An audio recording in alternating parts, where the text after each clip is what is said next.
Good afternoon. Hello. Well, there you go. There you go. There you go. There you go. There you go. Good afternoon, ladies and gentlemen.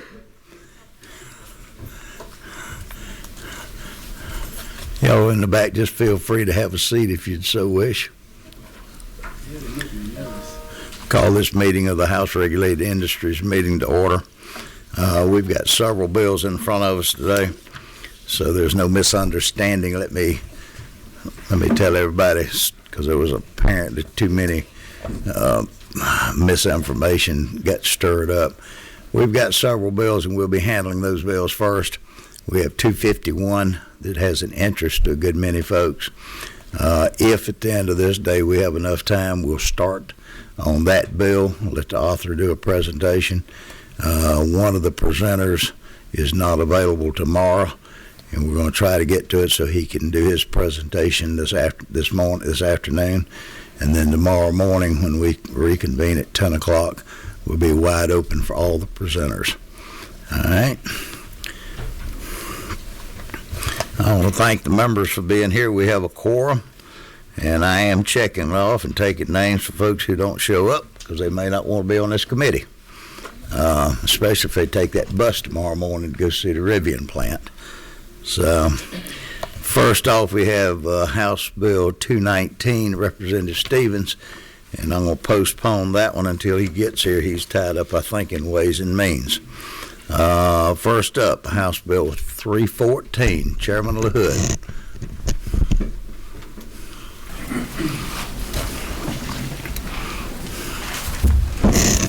And do you have an amendment, a substitute?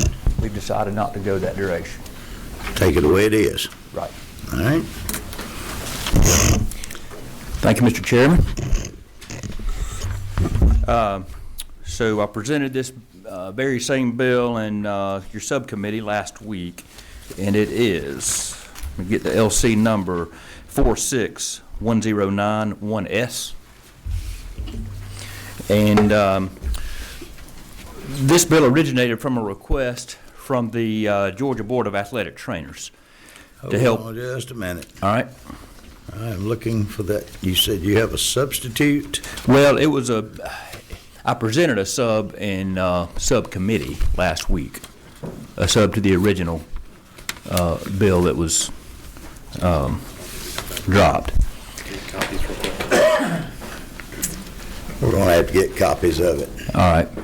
If you could. It's the same one I presented in subcommittee last week. And that'll be the bill you're working from today? Yes, sir. Do you have a copy we can use for copies? I've got notes on it. It's the only problem. Let's see.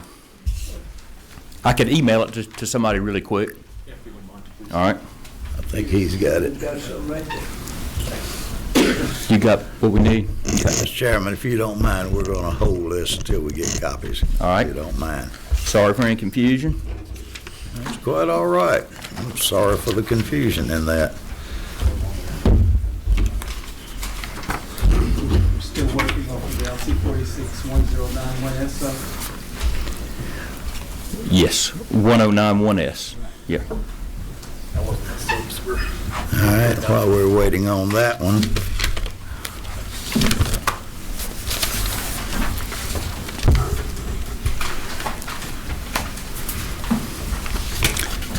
To the committee, you have in front of you House Bill 342 by Representative Horner.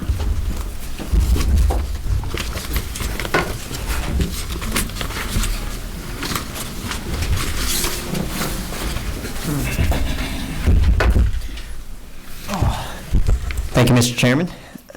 House Bill 342, LC number 550459. It is a deregulation bill. It repeals advertising restrictions on the 6 heavily regulated companies that we have currently selling medical marijuana. Current law is a complete prohibition of any type of advertising, and it prevents the public from even knowing of its existence. All other manufacturers and retailers in the medical and hemp industries are allowed to advertise freely. And additionally, there is an out-of-state market that is advertising currently to the Georgia citizens online every day, while companies in Georgia that are heavily regulated are prohibited from advertising at all. This bill does not make any changes to any other aspects of the low THC oil program. We're simply trying to allow PTSD veterans to know what these 6 companies offer, and that it will be very targeted to those individuals. They roughly have 26,000 patients right now that they're trying to make sure that know about this, that the state of Georgia option. Very good. Questions from the committee? Which subcommittee did this come from?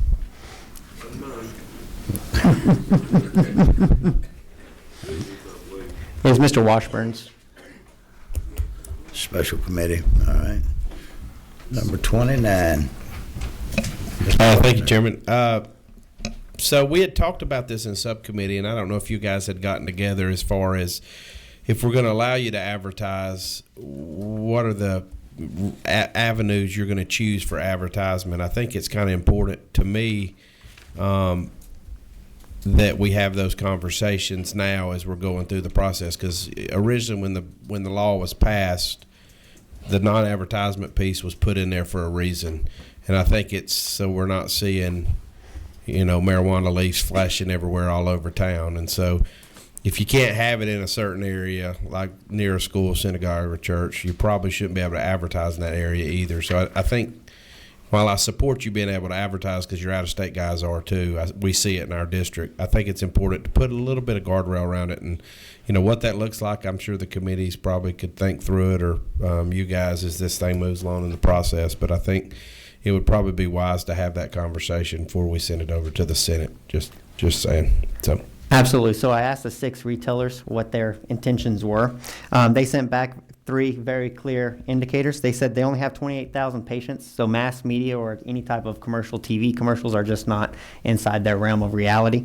They want to make current patients aware of their locations, making patients with qualifying conditions aware of the program's existence, because right now, specifically in Northwest Georgia, as Representative Carpenter pointed out, what happens is these veterans, they can just simply go right across the border and buy Tennessee products immediately, and with advertising that's all over social media. And lastly, they want to continue the education efforts with the physicians, because right now everything that they prescribe has to go through physicians. So nothing like the worry that, the marijuana lease, nothing like that. It's just simply for our PTS veterans, the people that are medically diagnosed with these conditions. Any other questions? No, it's just process. All right. Mr. Williams. Thank you, Mr. Chairman. Let me piggyback on Representative Carpenter's. Now, you're a relatively new industry, so you're reaching 28,000 today, but you didn't do that to stay at 28,000. You've got to factor in some growth potential, but I think it's a good idea to institute the safety now in advertising, because we're going to just have to come back and do it. And I hope y'all not planning on being at 28,000, because you won't be around. So I think my suggestion would be you need to handle that, because it's coming. Absolutely. And right now, Representative Carpenter pointed this out in the subcommittee. Right now, you can order this on Amazon. You can order this across the internet, especially from Tennessee, Alabama, Florida. These products are already widely available. Because of how the state of Georgia does theirs, they have 6 companies that are specifically heavily regulated in this industry. And so a lot of people, because of the current statute, don't even know that they can get this in our state, and have through those 6 providers that have 13 locations throughout the state. All right. Number 17, Mr. Jackson. Thank you, Mr. Chairman. My concern around this is not so much about advertising to the 28,000, right? It's not just about marketing a product or goods or service. In my mind, you also have to inform the public and those who are taking this product about side effects and things of that nature. That is also covered under marketing. And so if I remember when I first joined this body, Mr. Chairman, you said we don't deregulate just for the sake of deregulating. And this bill, you're telling us, this body, that you're deregulating for the sake of deregulating with nothing to respond to the gentleman's question. And so what can the 6 licensees, what can they do if this bill is approved to make sure the public is informed, the 28,000 are informed about side effects or any other aspects when it comes to low THC? Absolutely. So right now, they still have to go through physicians to, prescribe all of this. It is regulated, like I said, very heavily by already other statutes in the law. So it doesn't change any other aspects of their businesses. All we're simply talking about is the deregulation of allowing them to basically tell their customers, hey, we exist. Right now, like I was saying, Tennessee, Georgia, Alabama, Florida, they have almost no restrictions on their advertising. So right now they're at a complete disadvantage. And if we want to talk about putting, lesser guidelines on there, I'm all open to those conversations. Right now we're just trying to make sure that they can have a level playing field, because we so heavily regulate their market already that they can have a leveling playing field with these out-of-state competitors. As a follow-up, Mr. Chairman? Yes. So if you're going to remove lines 25, 26, and 27, what can you introduce to this body today that they're willing to say they're not going to market, as Representative Carpenter and Representative Williams just alluded to, that you're going to just market anywhere, right? We're talking about churches, schoolhouses, daycares. You just market anywhere, because if there's no guardrails in place, you could just market and do anything and everything. Because I don't care what they're doing in Alabama. We're Georgia. Right? Well, right, and we can talk specifically about their locations. And there's 13 locations, but right now they already have 13 structural buildings that they can operate out of. They could advertise in their own buildings. I doubt. Again, we're talking about a medical and hemp industries that already market in these fields. So I'm pretty sure it would fall under the same guidelines that they have to operate in. Again, they're not going to go wild with this. They're just simply trying to make sure that their patients can get the need that they need. Well, you're assuming they're not going to go wild. You just don't know, right? We're going through we asked for what they would be doing. They would be specifically targeting those 28,000 individuals so that they know that these products are there for them.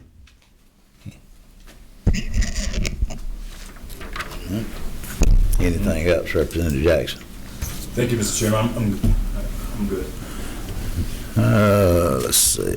Representative Mitchell, No, is that you? no, that's not me. Number 24.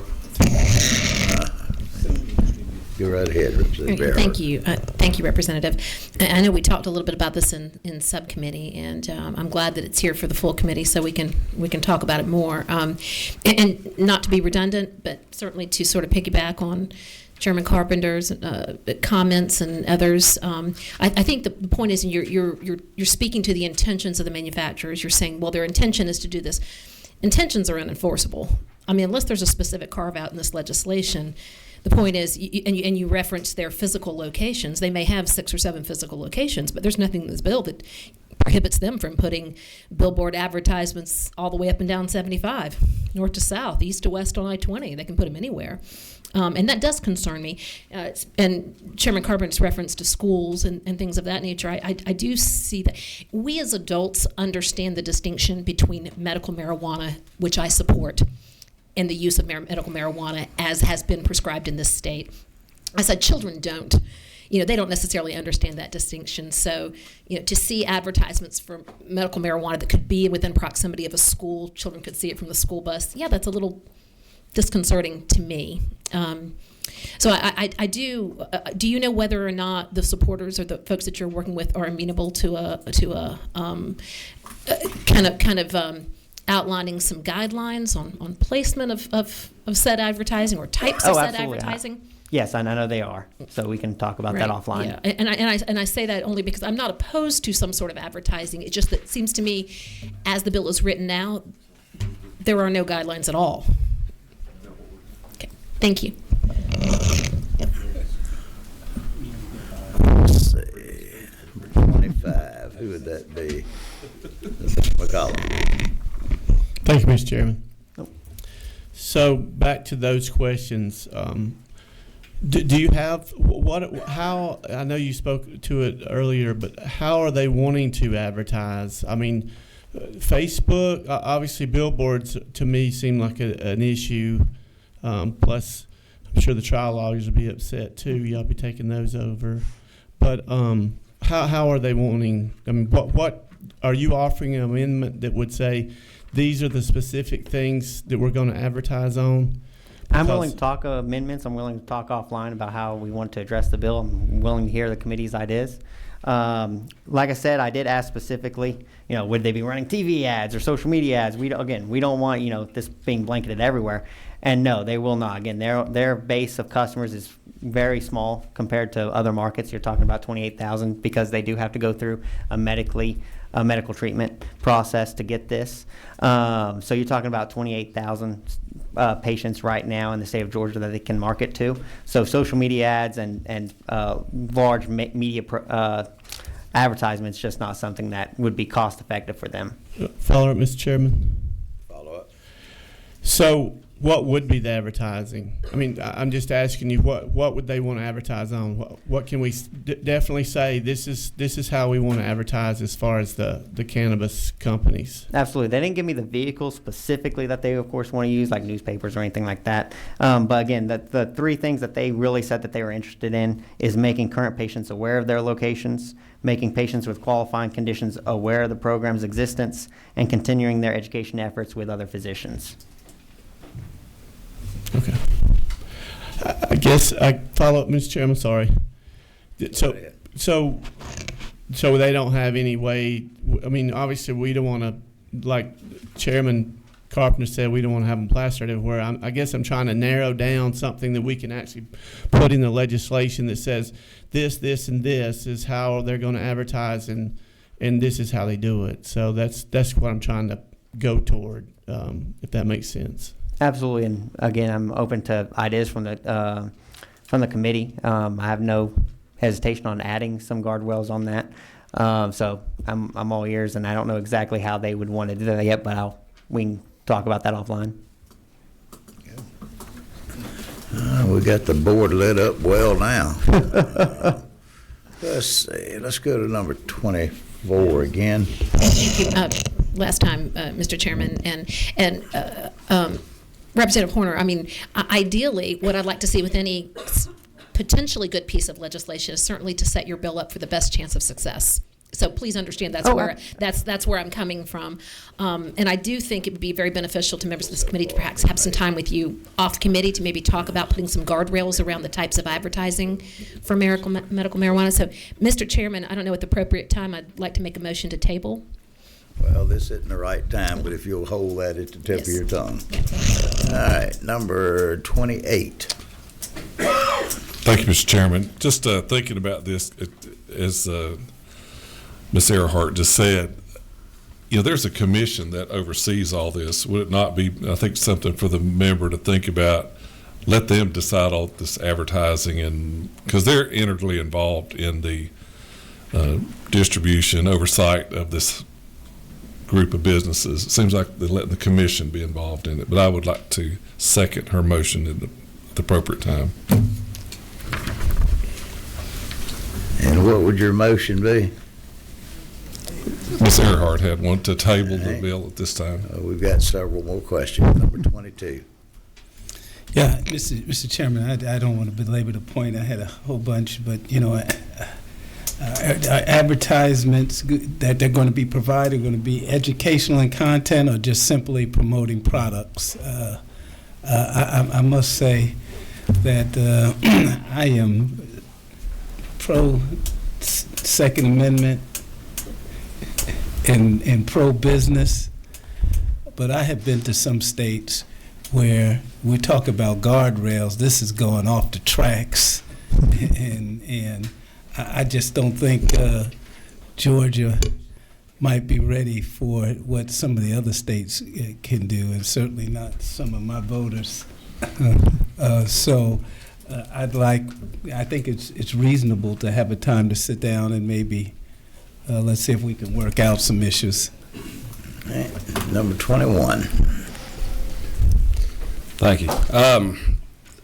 Listen, I'm not a fan of it, but freedom of speech is freedom of speech. You may not like what the person's got to say, but that's what they got to say.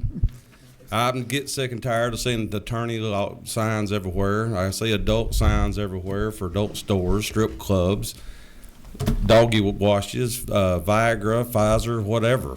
There's billboards everywhere for everything that you can ever imagine. And then we're worried about medical marijuana, which is a medical that you got to have a prescription for.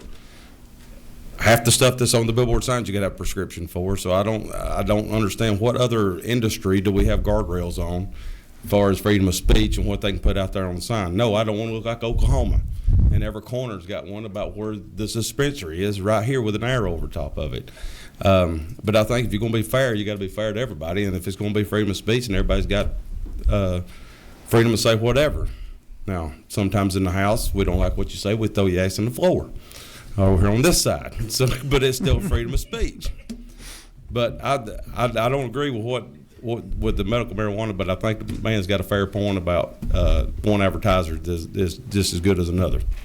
Exactly, Representative, and that's kind of what we're seeing, especially in my area with in Northwest Georgia. I mean, they're going right across the state line. They're already advertising in the state from other outside distributors. We heavily regulate our 6 companies to where they are just specifically focused on these type of products and on these types of moderation that the state of Georgia does. And so all we're trying to make sure is that our constituents in our state knows about the 6 companies versus the out-of-state competitors. Right. Mr. Chairman, I move to pass. Yeah, you're not recognized for that. All right. Number 25, is that Ms. Earhart again? Go right ahead. So I was doing a little light research, and to Chairman Jasper's point, I noticed some of the other states actually let their cannabis, they approved the advertising, and then, maybe the avenue of how it's advertised. Would you be open to something like that? Absolutely. So the cannabis obviously is y'all regulated by them, correct? Yes, and they're right. regulated by the commission. Right. All 6 companies are, again, very highly regulated. Right, and then so if that body regulates advertising and things like that, so maybe that's an option. Absolutely. Yeah. All right. Let me make a suggestion at the discretion of the chair. I want to hold this bill for future action. And I would like to get a couple of the members that are so impassioned. I noticed that Representative Mitchell had talked about his staunch belief in Second Amendments, and I don't know what that's got to do with this bill, but I'm sure that he probably meant to say his First Amendment rights. But what I would recommend, if y'all could meet with the author and see if y'all can work out either some specific language to what you want or not, or possibly even put it into the hands of restoring the language, but maybe after shall authorize pursuant to approval by the Georgia Cannabis Commission on advertising.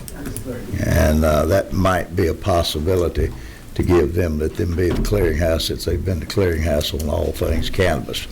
As a footnote to that, to what Representative Ridley had said, I would remind y'all that if you ride around, you see these signage up right now for the CDB products. I think no further than go down to North Avenue. There's some store down there, and it catches my attention every time I pass that way. A little big green leaf and whatever it is that they sell in there. But, if y'all could consider it. So who would like to volunteer to work with Representative? All right. I see one hand, Representative McCollum, Carpenter, and Earhart. That sounds like a good threesome right there. If y'all might work with them, I'll hold action on this, and if y'all can get some kind of language drafted before tomorrow. We'll pull it back up tomorrow, and if not, we'll do it at the next meeting. Thank you, Mr. Chairman. Thank you.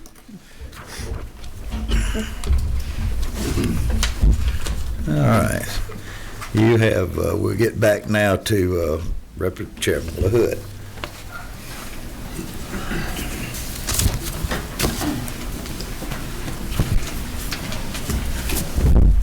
All right, thank you, Mr. Chairman, and apologies for any confusion. I've attempted to modify the bill a time or two to make some folks more comfortable, and that might have been where some of the confusion came in, but because one of the requests was retracted before the committee meeting today. But this bill is, I'm bringing the bill on behalf of the Georgia Board of Athletic Trainers. And again, this is LC 46109-1S, House Bill 314.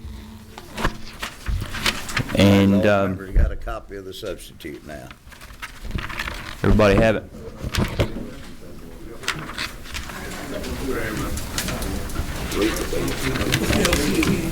The LC number is 46109-1S.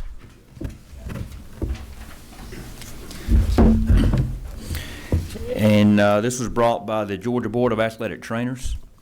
And the original bill that I dropped had dry needling in here, and that was removed at the request of some of the other trades, occupational therapists, I believe was the ones that requested that to come out. And so we did that. And so we have this bill.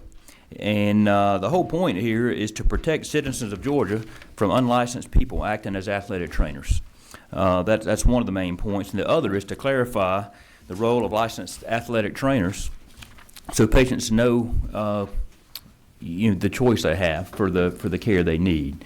And the gatekeeper remains the physician. The physician will write the order for a person to see an athletic trainer. And so that's not changing. The main change is on line 12, and I think this is the change that has caused the physical therapist to be a little uncomfortable, where we strike the word injury and change it to condition. And I wanted to point out that in the curriculum standards, the CAATE standards for athletic trainers, the training they get when they get certified, uses conditions all throughout the curriculum. And so this is nothing new. It's been about 17, 18 years since this code has been updated. And I've got 3 letters of support. I think that was in the subcommittee folders. Not sure if it's in today's folders, but 3 letters of support. One from the Board of Certification for Athletic Trainers, another one from the National Athletic Trainer Association, and one from the Professional Licensing Board for Athletic Trainers. And so this has been described as an expansion of scope. I disagree with that because today an athletic trainer can already see a person who has an injury or condition that is the result of participation in activities requiring physical strength, agility, flexibility, range of motion, speed, stamina, without respect to where or how the injury or condition occurred. So that's not changing. What I simply want to do is clarify, and like I said, you may have an athlete, a student athlete, who twists their knee going up the stairs at home, but they want to use their athletic trainer to help them condition to get back on the field because they're a football player, or baseball, or an athlete. So that's all we're doing, and I'll be glad to take any questions. All right. Questions? Number 22, that would be Mr. Mitchell. Yes. Mr. Hunter, this simply would regulate those who would hold themselves out as an athletic trainer. Is that correct? That is one of the points, yes. Okay. They can do what they do as long as they don't call themselves an athletic trainer. Right.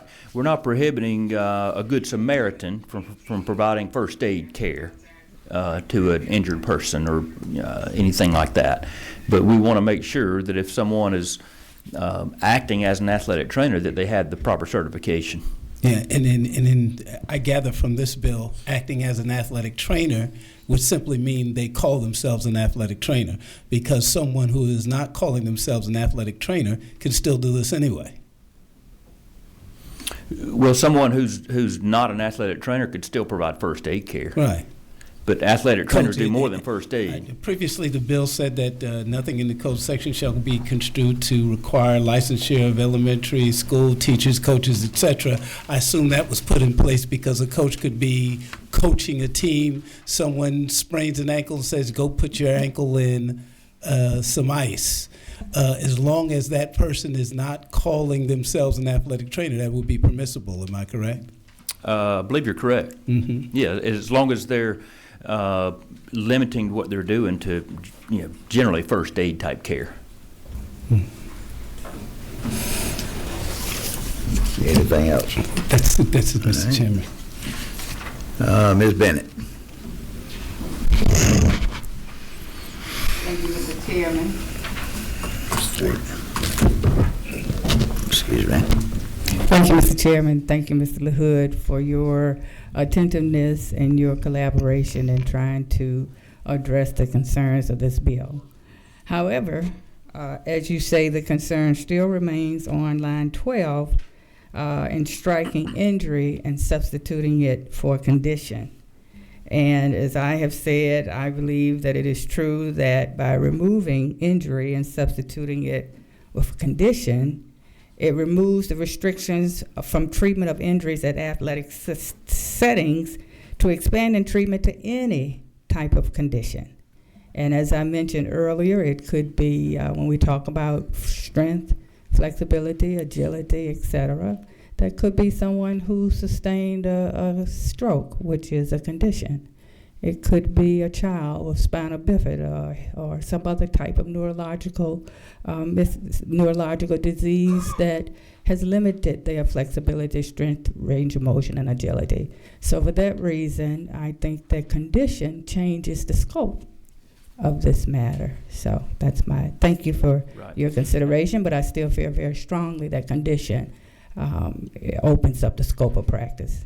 And I do understand your concern, and I respect your concern, but I do want to comfort you and say that athletic trainers are not seeking stroke patients or cerebral palsy patients and those type of conditions. It clearly states here on line 14 that they're seeking to treat conditions that are a result of a person's participation. Starting on line 14, activities requiring physical strength, agility, flexibility, range of motion, speed, or stamina without respect to where or how the condition occurred. And this could be the student athlete who developed a knee problem or a shoulder problem doing something other than the sports activity, but they want to get back in the game. That's just one example. The athletic trainers are not seeking to outstroke patients. That's not the goal here. I will add, Mr. Chairman, that physical therapists today, there's physical therapy clinics that are employing athletic trainers to do work in their clinics.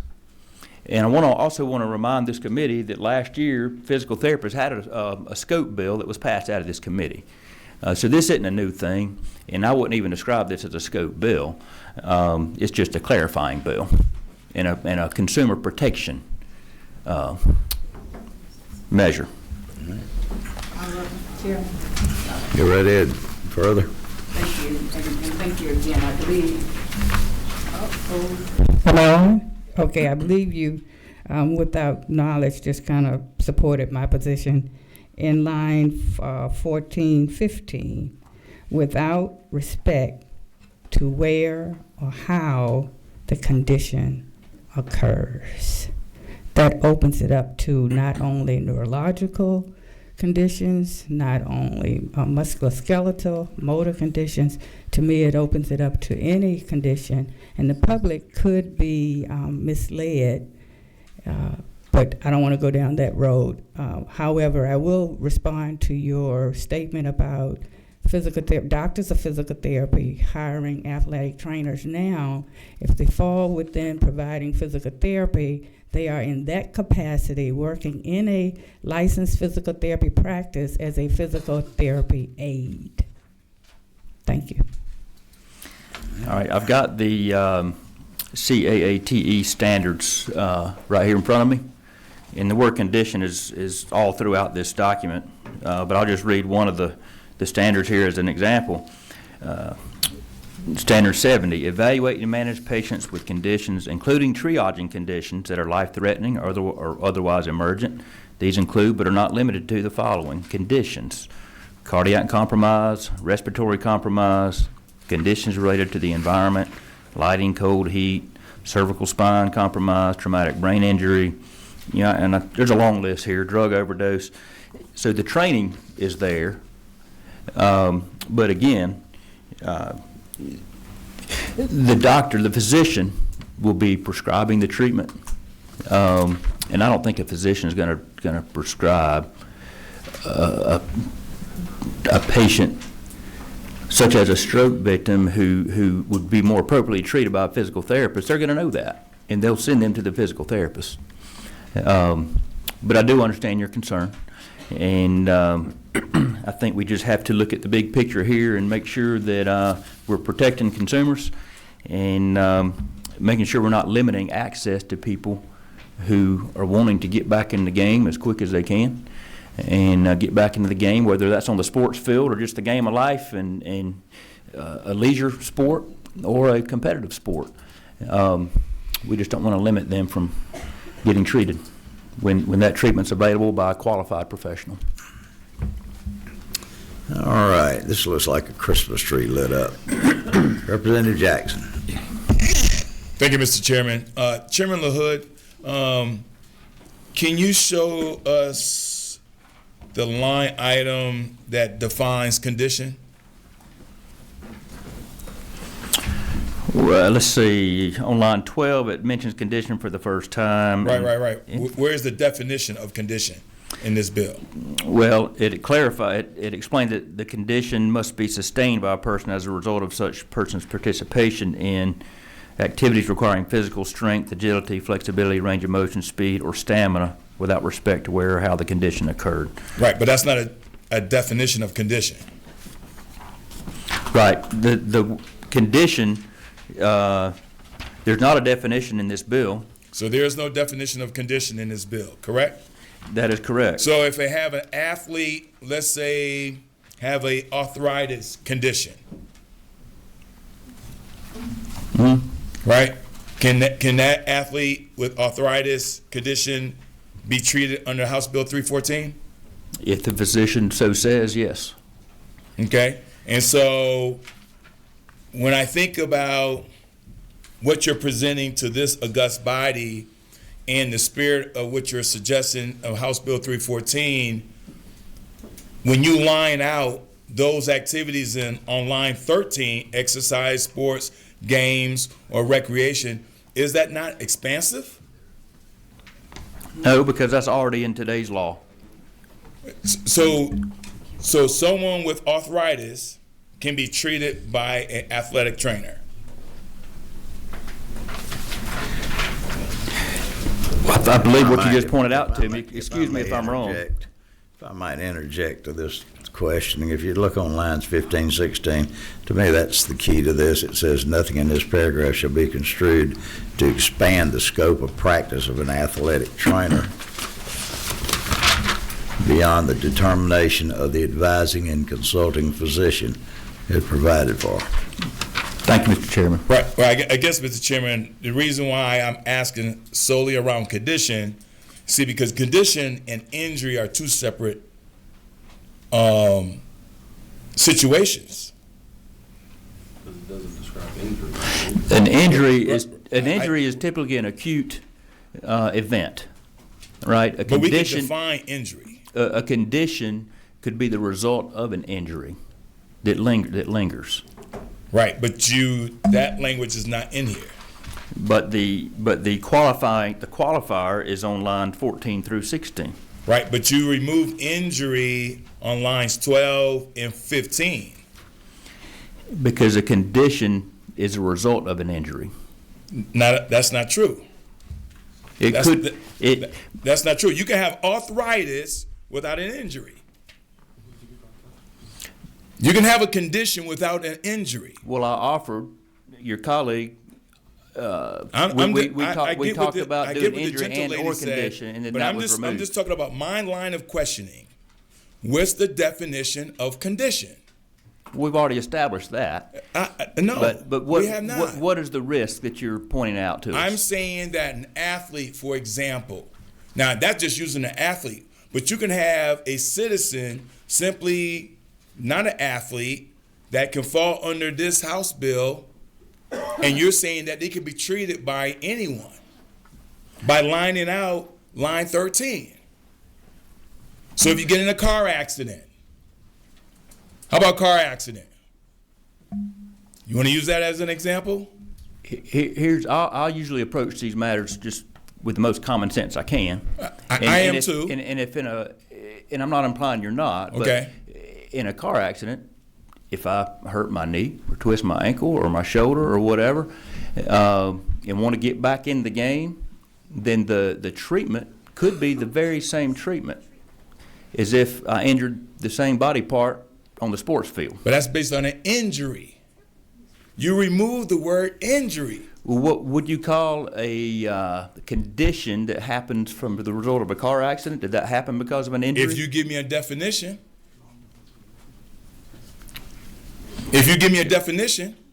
Because what you're reading, all I'm saying, Chairman Lloyd, you're trying to convince us that this bill is not expansive. And I'm suggesting to you, as one that has been in this arena, that not all conditions are stimulated or the impetus from an injury. Yeah, well, you make a good point, but I believe that the chairman made a good point too, and that's on line 16. It says nothing in this paragraph shall be construed to expand the scope of practice of an athletic trainer beyond the determination of the advising and consenting physician. That's already in the code, and that's remaining in the code. Well, Mr. Chairman, I'm just saying that when you remove the word injury, you change the entire spirit of this bill. Because condition alone is not based on what is being presented. When you're talking about responding to an injury versus a condition, those responses are different because definitions and injury are not defined the same way. Well, and I just use arthritis. Excuse me, sir. I just use arthritis as an example. We can use whiplash. We can use whatever condition that we so describe, but the presenter did not define condition. And the reason why it's not defined because it's not in this bill. But it's qualified on line it's not defined in this bill. 14 and 15. It's qualified there, which already is in code.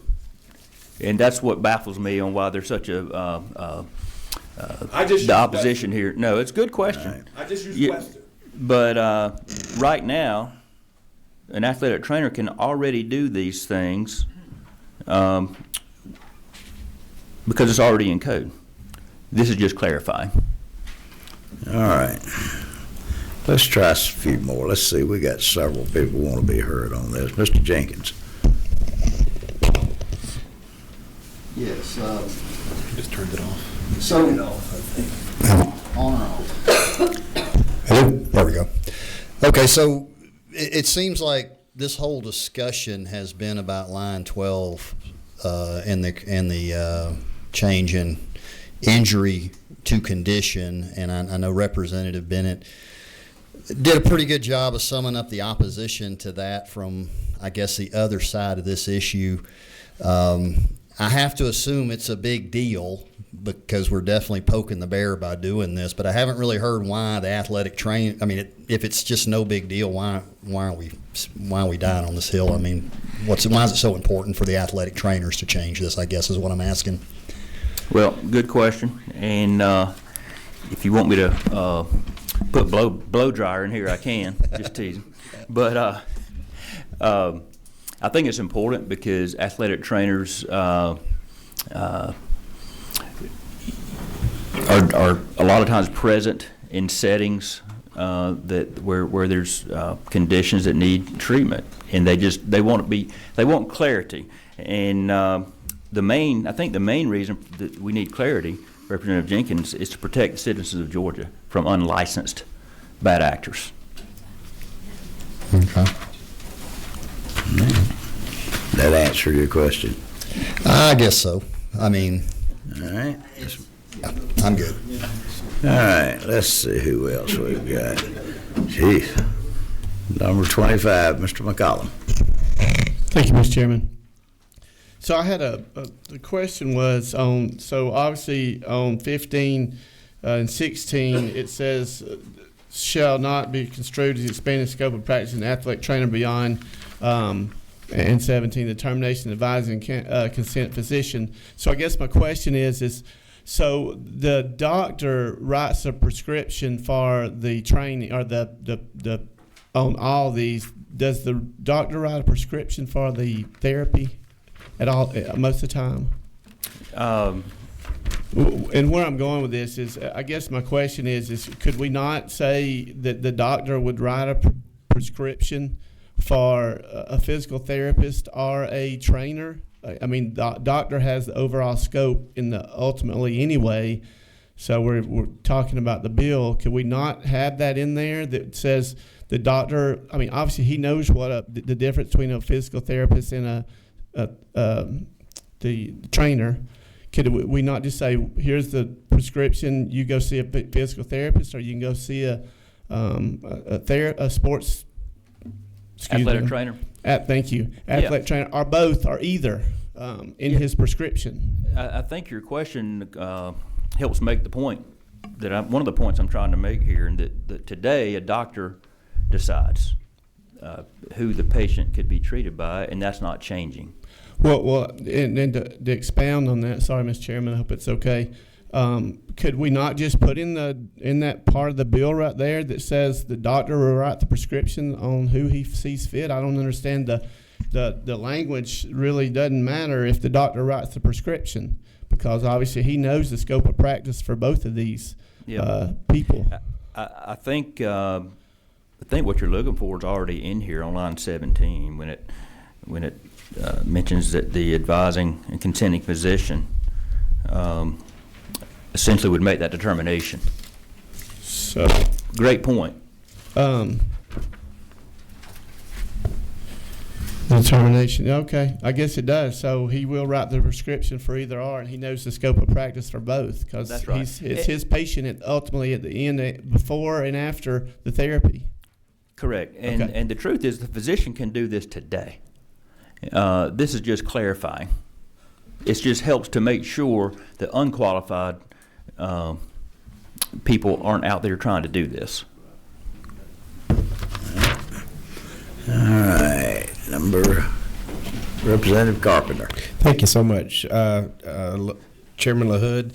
So I was just looking at, like my colleague on the other side of the room, I was looking up conditions online, and I noticed asthma was a condition. And so if you are if I've got a kid that's playing football that's got asthma and he's hurt himself in another capacity, but obviously asthma is still an issue, a condition that he deals with. This is just saying that the trainer can address the injuries and with the understanding of the outlying condition.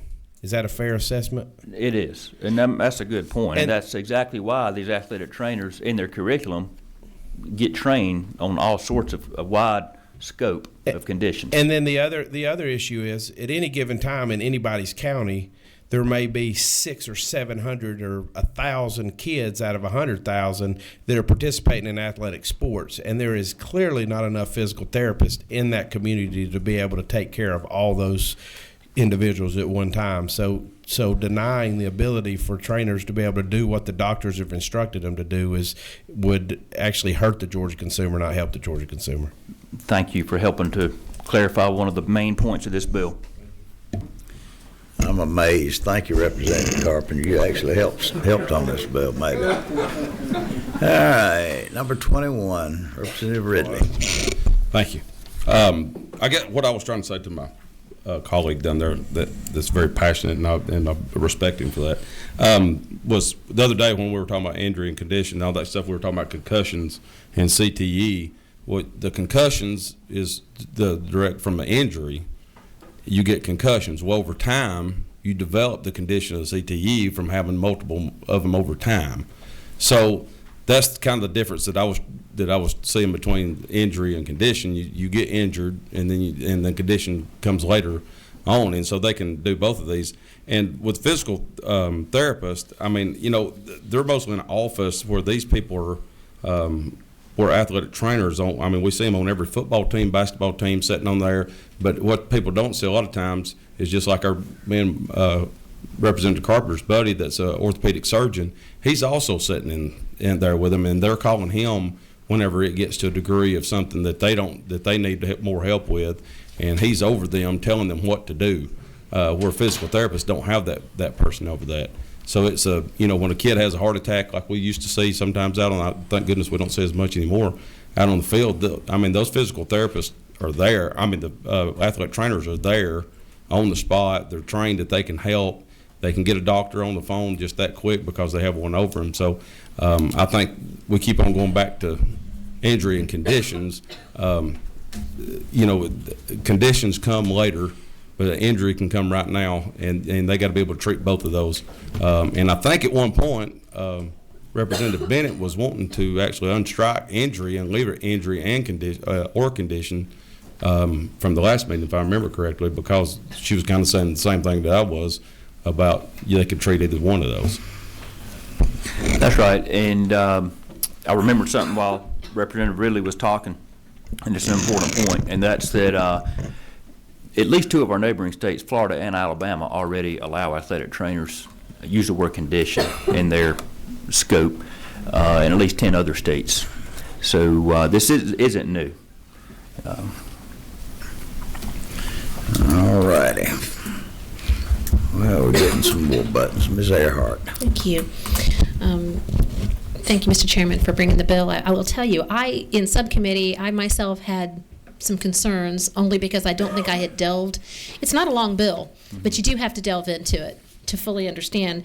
And what's making me feel a lot better about it, and I haven't heard anybody bring it up yet, but I want to clarify with you, if you will, for me, help me to clarify the scope of what an athletic trainer is even permitted to do, because we're talking about treatment here, but I believe, unless I'm reading this wrong, it's very clearly defined what they can and cannot do, and that's limited to, on line 23, heat, light, sound, cold, electricity, or mechanical devices. Is that pretty much it? The way I read this, it says they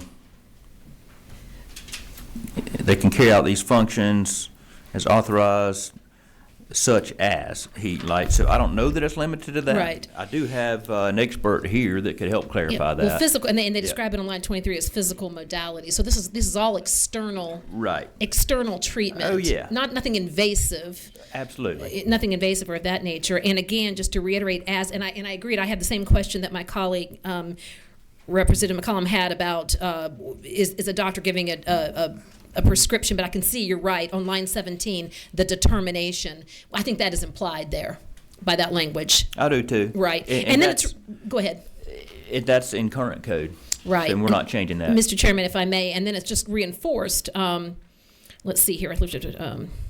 Line 20, who, meaning the athletic trainer, upon the advice and consent of a physician. So it's just reiterating there, right, the physician's involvement in the treatment. And so when I think about when we're discussing conditions versus injuries and we start talking about conditions, that's opening up to a whole host of sorts of things.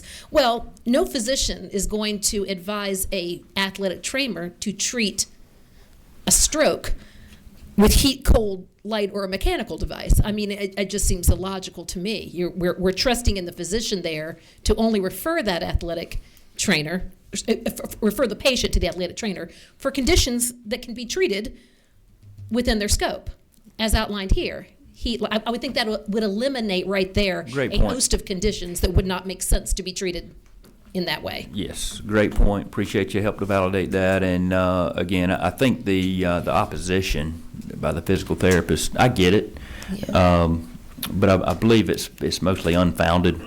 This isn't an expansion of scope. It's just a clarification. Thank you. Thank you, ma'am. Mr. Jackson again, please, and let's move on, if you don't mind. Yes, Mr. Chairman, I certainly do not want to belabor the point. I'm just saying that I just Googled that there are over 1,000 different types of conditions an athlete will undertake. And all I'm asking is that in the spirit of what you're presenting and this bill, there should be some alignment. So what you're presenting is one thing, and what we're saying this afternoon is something completely different that is prescribed in this bill. You are not defining condition. We all know what an injury is, but condition is that gray matter. And so if Google could come up with over 1,000 different types of conditions and combinations thereof, then your scope is exactly what you're saying and or not saying. So that's the only point I want to make, Mr. Chairman. Thank you. Thank you, Mr. Jackson. Ms. Bennett. Thank you, Mr. Chairman. I was not prepared to make any further comments, but I do have to respond to just a couple, just for clarification. First of all, to my colleague Ridley's position and how the conversation has taken off that physicians can write prescriptions for an athletic trainer. The difference there is that when a physician writes a prescription for a physical therapist, there's ongoing and continual oversight where after 8 visits, the patient must return back to the physician. Under this bill, if we want to impose increased protections for our public, there's no restriction as to how long an athletic trainer could work with the person.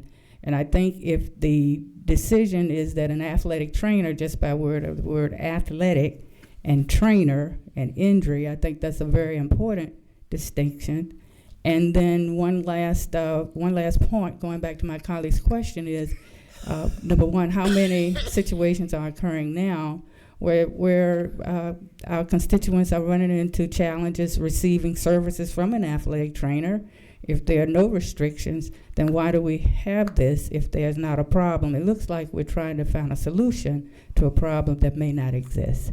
And that concludes my remarks, Mr. Chairman. Thank you. Thank you, Representative Bennett. And again, I'm just simply trying to protect consumers here and make sure that they have access to the care they need to get back in the game.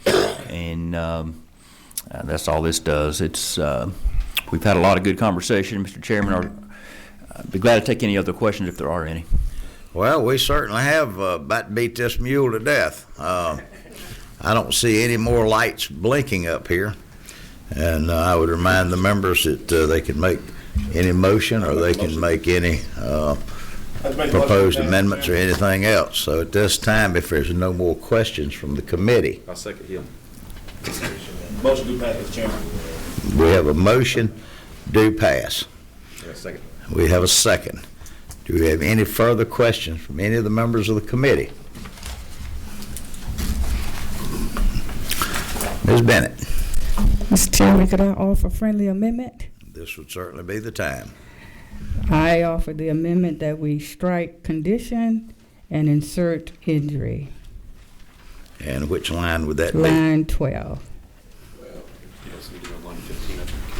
And if you want to do that. And line 15? Line 15 also? Yes. All right.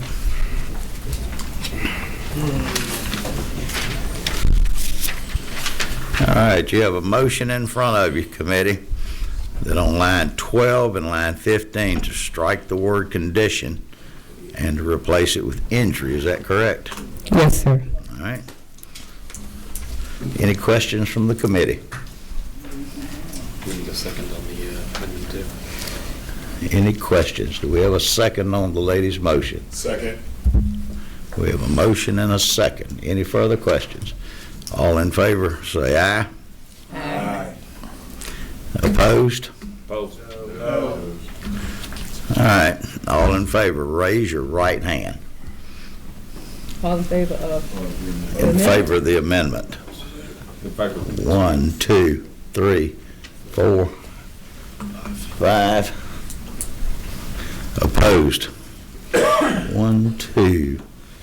I think the nays clearly have it, Ms. Bennett. All right, now, back to the original body of the bill. Any further amendments? If not, on the subject of the bill, all in favor say aye. Aye. Opposed? No. And I think the ayes clearly have it. Your bill will be on the way, and I'll sign that paper in just a few minutes. Thank you, Mr. Chairman. Thank you, committee. Thank you. Chairman LaHood, if you'll come on up, if you'll stop by here.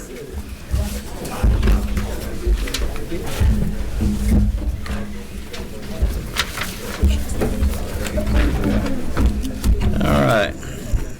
Representative Stevens, did I see you come in?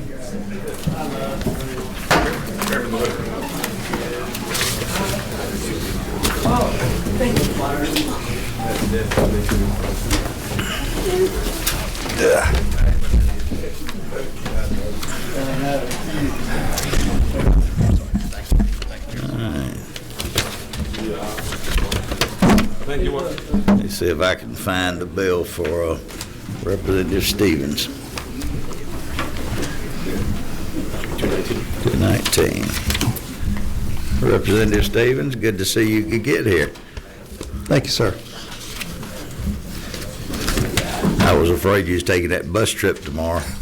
You wouldn't get over here in time. Thank you. You got a copy of it. This is important. As you would, we have in front of us House Bill 219 by Representative Chairman Stevens. Thank you, Mr. Chairman. That's Have at it. LC 570201. That's LC 570201. Ladies and gentlemen of the committee, this is the same bill that you heard last year. Most of it passed out of the House. We ran out of time in the Senate. The history on this bill is about impaired nurses and getting these nurses back to work as soon as possible. Currently, the doctors, pharmacists, dentists have a peer-to-peer system so that whenever we have a mentally, physically, chemically impaired person, they have a mechanism that the board has to contract with an entity to make sure they can get through a program and get them back to work, and also monitor those people whenever they get back to work. The nurses don't have that, so there's no impetus, if you will, or no reward for the person to go ahead and turn in their license, because they know there's no mechanism to get back to work. So this is one that would set up the same system we've got for the other healthcare professionals, so that they can get monitored and treated and get back to work and then reapply for their license. That's what the bill does, and again, it's one that most of you voted for last year. Very good, very easy to explain. I think we've heard this one a time or two over the years. Do you have any questions from the committee? I reckon the last bill wore them out. There's no questions. What's the will of the committee? We have a motion. We have a second. Second. Do we have any further questions from any of the committee members? If not, all in favor say aye. Aye. Opposed? And the ayes have it. Thank you, You'll Mr. let me Chairman. sign this document for you. You can get on out of here. Thank you, Mr. Chairman, members of the committee. That way you ain't got to chase us and we ain't got to chase you. Nope. Nope. We have a meeting in the morning. What's else I talking about? Yes. All right. Representative Cox in the room? Representative Cox? We have before us House Bill 391.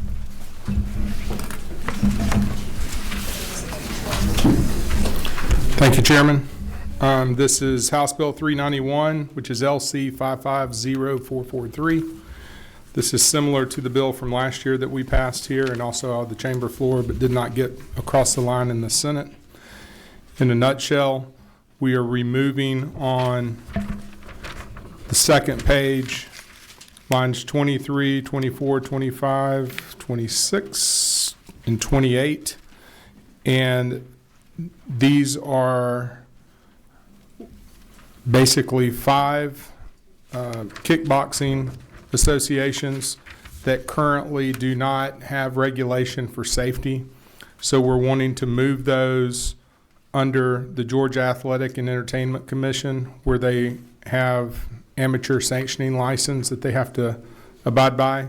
The reason why is so that at the ring, there's health and safety concerns for like blood and eye exams, certified referees, judges, trainers, cutmen who literally fix in between rounds injuries that are there, ambulance, CMT on site, as well as ringside physicians. So the goal is to have these athletes protected from safety concerns, because currently they are not. The others that are listed that we did not remove are currently under NCAA, GHSA, Olympic organizations. They currently are already regulated and under the protection and safety standards. So that is the bill in a nutshell, and I ask for your favorable consideration. Very good. Very simple. All right. Any questions from the committee members? Any questions? I see no questions. What's the will of the committee? Motion to pass. We have a motion. We have a second. We have any further questions, comments from the committee? If not, all in favor say aye. Aye. Opposed? And ayes clearly have this one. Thank you. I'll sign your sheet for you. I get to sign yours. Yeah. All right. If I'm at this time, I have 2 bills in front of the committee. We'll turn this over to the vice chairman and let him preside.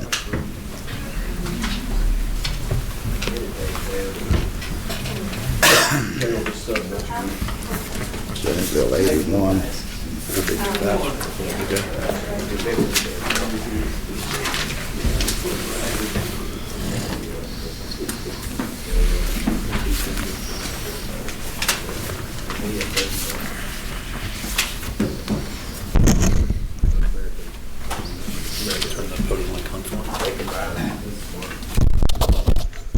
Thank you, Mr. Chairman. Proceed when you're ready. Ladies and gentlemen, I bring to you today SB 81 from Senator Brass, and this deals with an issue that I've been very familiar with for about 35 years. This deals with the motor vehicle manufacturers franchise law. This has for years has been going to motor vehicles, and it came here today.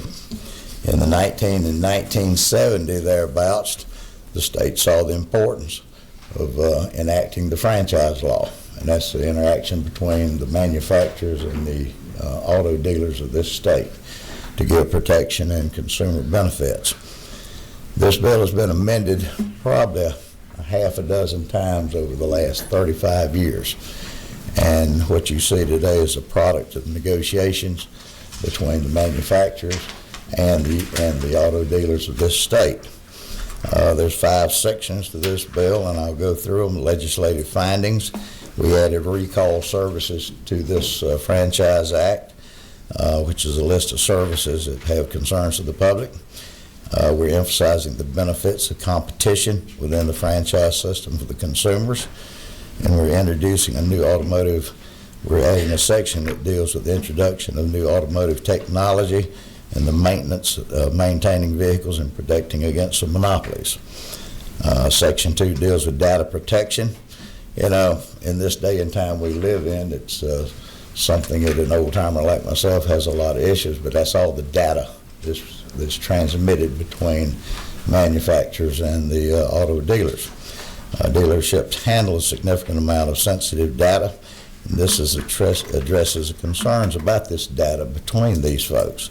It prevents unauthorized access and the sharing and the selling of dealership data.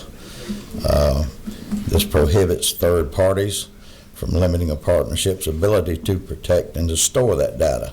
This allows data integrators access to the data upon the permission, permits dealers to continuously monitor and audit the data that's addressed throughout this with written consent, and it allows dealers to back up the data and implement redundant systems in the case of security breaches. Section 3 deals with, they call it OTA, but it's over the air. In recent years, all the new vehicles that are manufactured and sold, they have, I guess for no better term, chips that relay information on those vehicles back to the manufacturer. And what this requires is that it requires the manufacturers to compensate franchise dealers when the dealers assist customers with those over-the-air recalls, so to say. It also requires the manufacturers to disclose to the dealers these accessories or the functions of the new vehicles that may be initiated and updated and changed through these OTAs. Quite frankly, I think the dealers know more, the manufacturers know more about us than we know once we purchase a vehicle. Somehow I always get all the information I need except how to close my moonroof on my car. Section 4 deals with allocation. The allocation process, the manufacturers distribute inventory and parts to the dealers. We're putting this under a little bit more scrutiny so that it defines what's a reasonable quantity of vehicles, so that we know that when these auto dealers out there, the licensed franchise dealers, know about the amount of vehicles that are coming to these dealers and to the parts.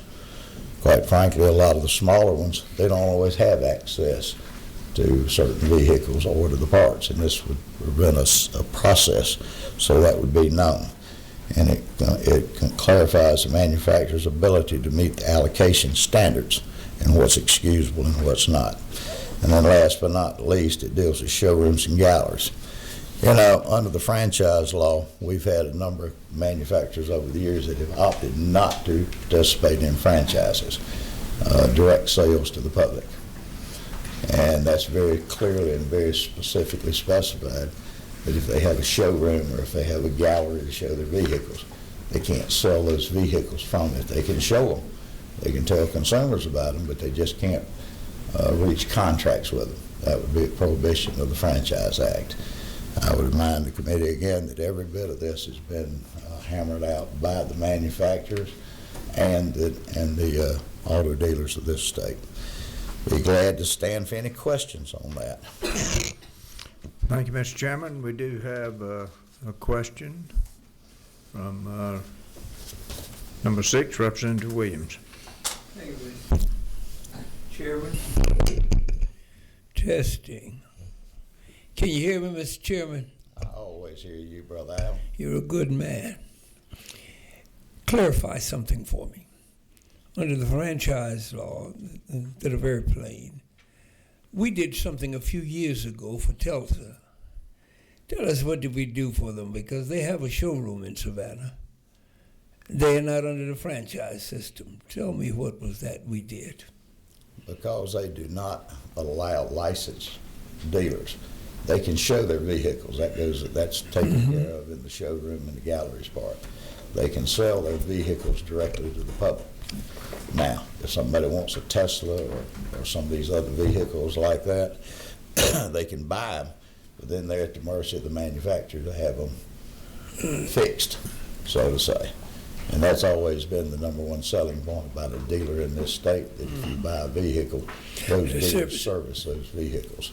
So, Tesla, for example, they're allowed to direct sale. They just can't be a dealer. They can't be their own dealer.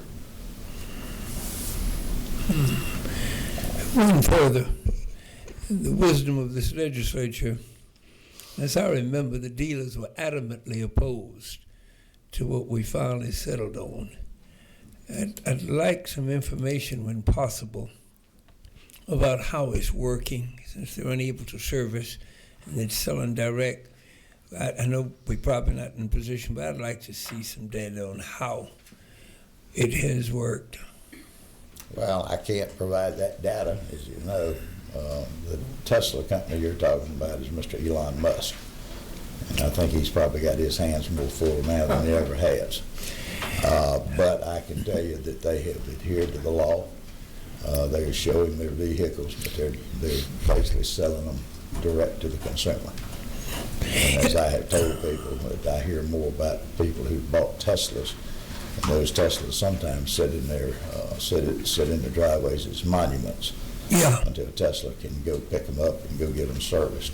But since they're not a franchise dealer, but as a manufacturer, they're responsible for that and to the consumer. Something that I have concerns with the consumer, but I'm also reminded this was a deal that was worked out a few years ago, that these direct sale manufacturers that they adhered to because they wanted what they wanted. Well, they got it, and at this point, the consumer, I don't think, has been better for it. I'm a very strong believer in the franchise dealer system, enough that the people of this state several years ago passed a constitutional provision stating that we acknowledge the franchise system. All right, sir. I see no other questions. What's the will of the committee? We have a motion. Is there a second? Second. We have a motion and a second. Any other discussion? Hearing none, if you favor this do pass motion, please say aye. Aye. If you oppose it, please say no. And it passes, Mr. Chairman. Mr. Chairman and committee, I certainly appreciate your favorable support of that. Now, Mr. Chairman, you have HB 455. House Bill 455. This is a bingo bill. Bingo. Bingo. Bingo. You know, for years, people have talked about gambling and what's legal and what's not. Y'all may remember the discussion about sports betting. It only took the state Senate 3 years to figure out they had to have a constitutional amendment to provide for sports betting. But Georgia does have two forms of gambling, and that's the paying out of cash or prizes. One is the Georgia lottery, that's the most notable, and one that goes back many years past the inception of the Georgia lottery, and that was bingo. And bingo is described as that action in a bingo game that the proceeds are raised for a charitable entity, not for private gain, but for a charity. So the laws have been very straightforward for years on that. If you look at the bill, you'll see how antiquated it could be by today's standards. But if you will look, especially on lines 48 and down below that, currently you can have a bingo game in that bingo session. You can have 31 sessions a month, which means you can have a bingo not-for-profit organization or an organization raising money for non-profits. They can have a bingo game every day, a session. And it's limited to $3,000 for that session. And because we have some organizations in the state that have these regular bingo games, if they raise money for charitable organizations and goodwill, they've asked to bring this bill forward. And what we're looking at, as you'll see on line 48, we're changing that to 3 bingo sessions in a calendar day. If you look further down through there, and then I believe you'll look on line 60, but we're not changing the days. They can have 31 sessions a month, but we're giving them the latitude that if they want to have 2 or possibly 3 sessions on a Saturday or a Sunday or whatever day they wish, they can do it. They still just can't exceed that 31 sessions a month. We're increasing the amount of payout that they can pay, $6,000 from $3,000 to $6,000 in a session.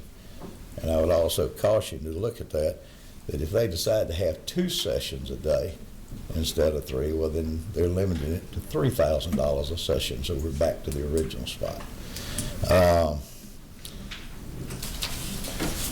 On the last page of the bill, this goes back to how much they can pay the professionals that help run these bingo games. they've been limited to $30 a day, and we're increasing that to $150 a session.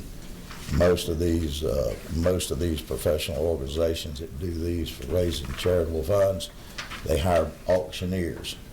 That's the guys that get up and they tell the jokes and they do all the stuff. And they have found that they can't find anybody, if they're trying to be strictly within the bounds of the law, $30 a day doesn't get them very far.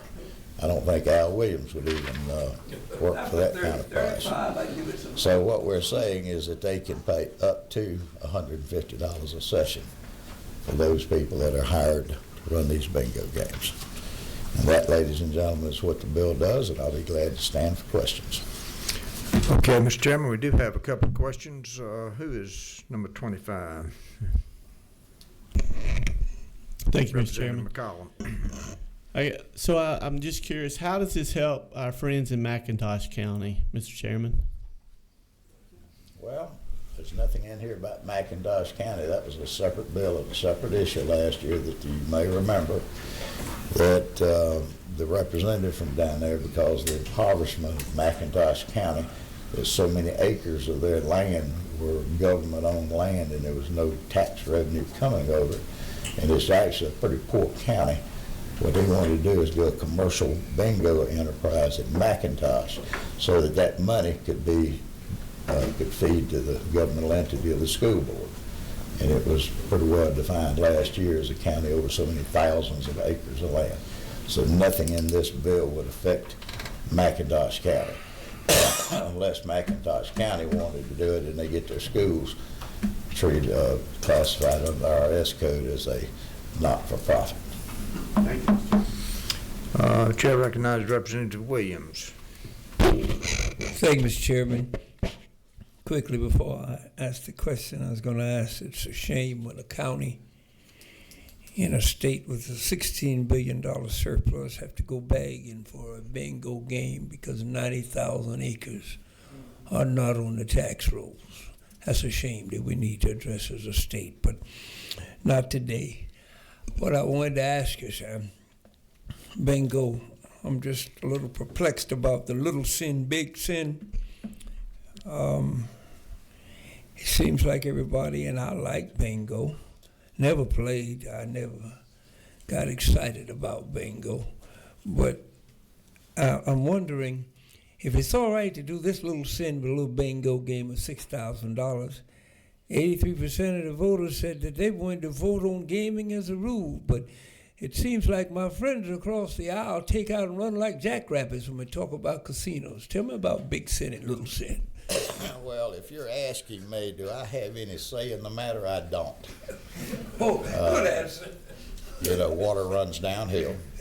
I have laid my position, as you well know, on the table for years as the chair of this committee. I'm very well aware that 82% of the public voted that they wanted the right to vote, and I certainly have no problem with that. I would also tell you from my earlier life when several members of this committee at that time, and Representative Stevens, who wasn't a member of the committee, and former chairman, God, I'm having a brain glitch, Brett Harrell, I'm sorry, how could I forget my roommate's name? But we went around. He didn't make an impression on you. But we had gone, at that time, we had gone around the state, and we had had public hearings around the state, and I thought I knew a lot about casinos, gambling, horse racing, and the such until that. And at that time, we saw and we advocated for destination resort casinos. Not gambling boxes, but the places with hotels, convention centers, golf courses, yacht clubs, and all the stuff. The stuff that today, it would probably cost, and I think that the ones that are being built today are in excess of $6 billion of construction. But we realized at that time, destination resort casinos would generate, by today's standards, probably a little over $5 to $6 billion a year. And that would be if there was 6 in the state of Georgia. And of course, what happened at that time, as you well know, there was a breakdown in communications between the two political parties in the House at that time under Speaker Ralston. A lot of us, like myself, had advocated that money should go to health care. But everybody else has every other ideas, which is typical of the legislature. We had some who wanted needs-based scholarships. We've got some now that want to divvy the money up to counties around the state. But I'm one that I'm a product of my environment. I'm a product having been here in the legislature as a last serving member of the General Assembly that was on the committee that heard the lottery when Sale was elected governor.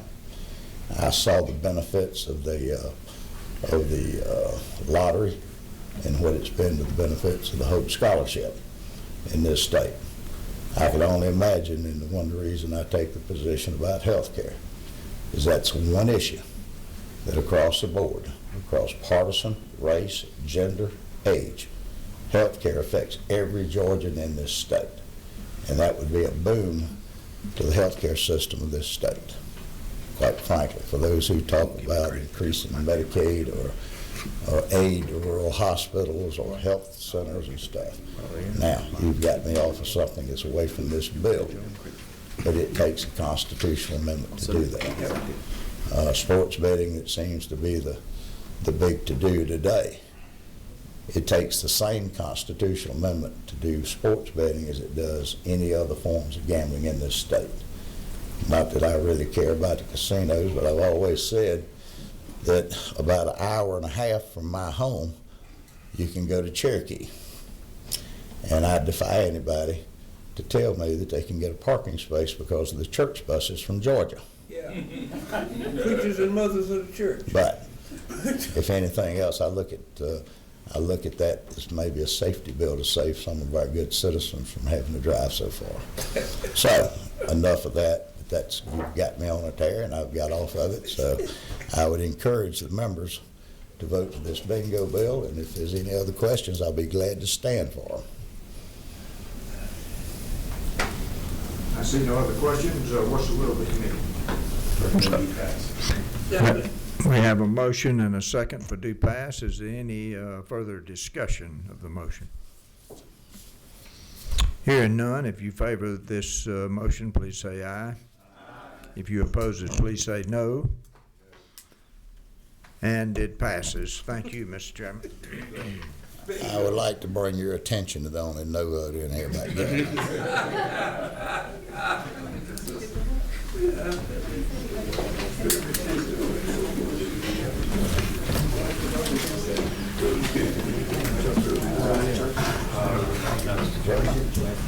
Thank you. All right, ladies and gentlemen, if you would keep your seat, we've got about 30 minutes, and we're going to start having the bringing up a bill that has not been through the subcommittee, and that would be Representative McDonald's bill.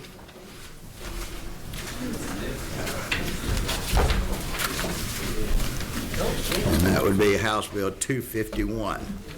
Now, for the benefit of for the committee members and for people in attendance, I'm sure that 30 minutes will not be enough time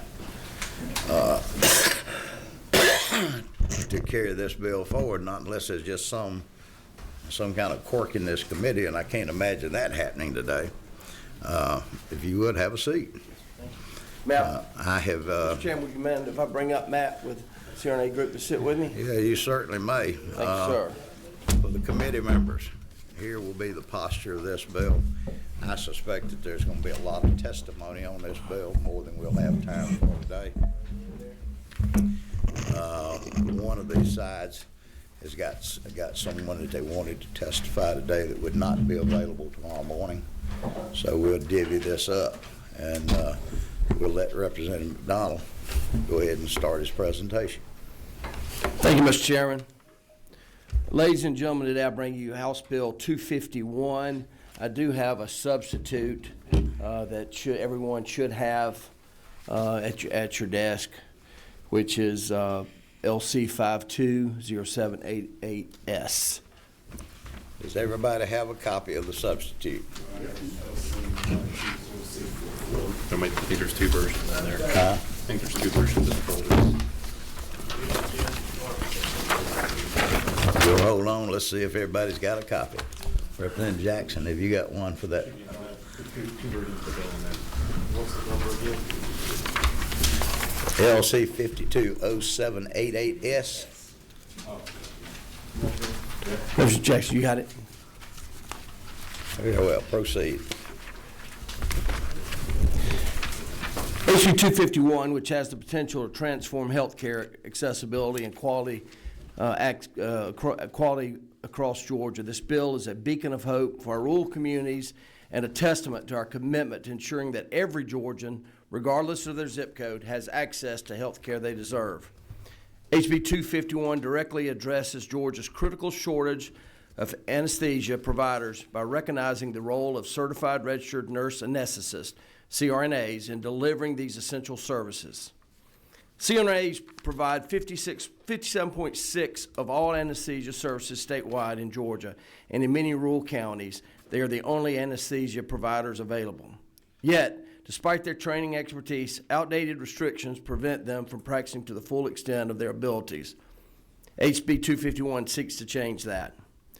This legislation would empower CRNAs in healthcare settings by granting them the autonomy needed to serve their communities effectively, while still operating in coordination with a licensed physician.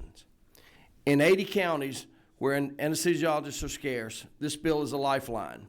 By modernizing supervision requirements and allowing CRNAs to work at the top of their training, we can bridge the gap in access to surgical, obstetric, and emergency care across our state. Why is HB 251 essential?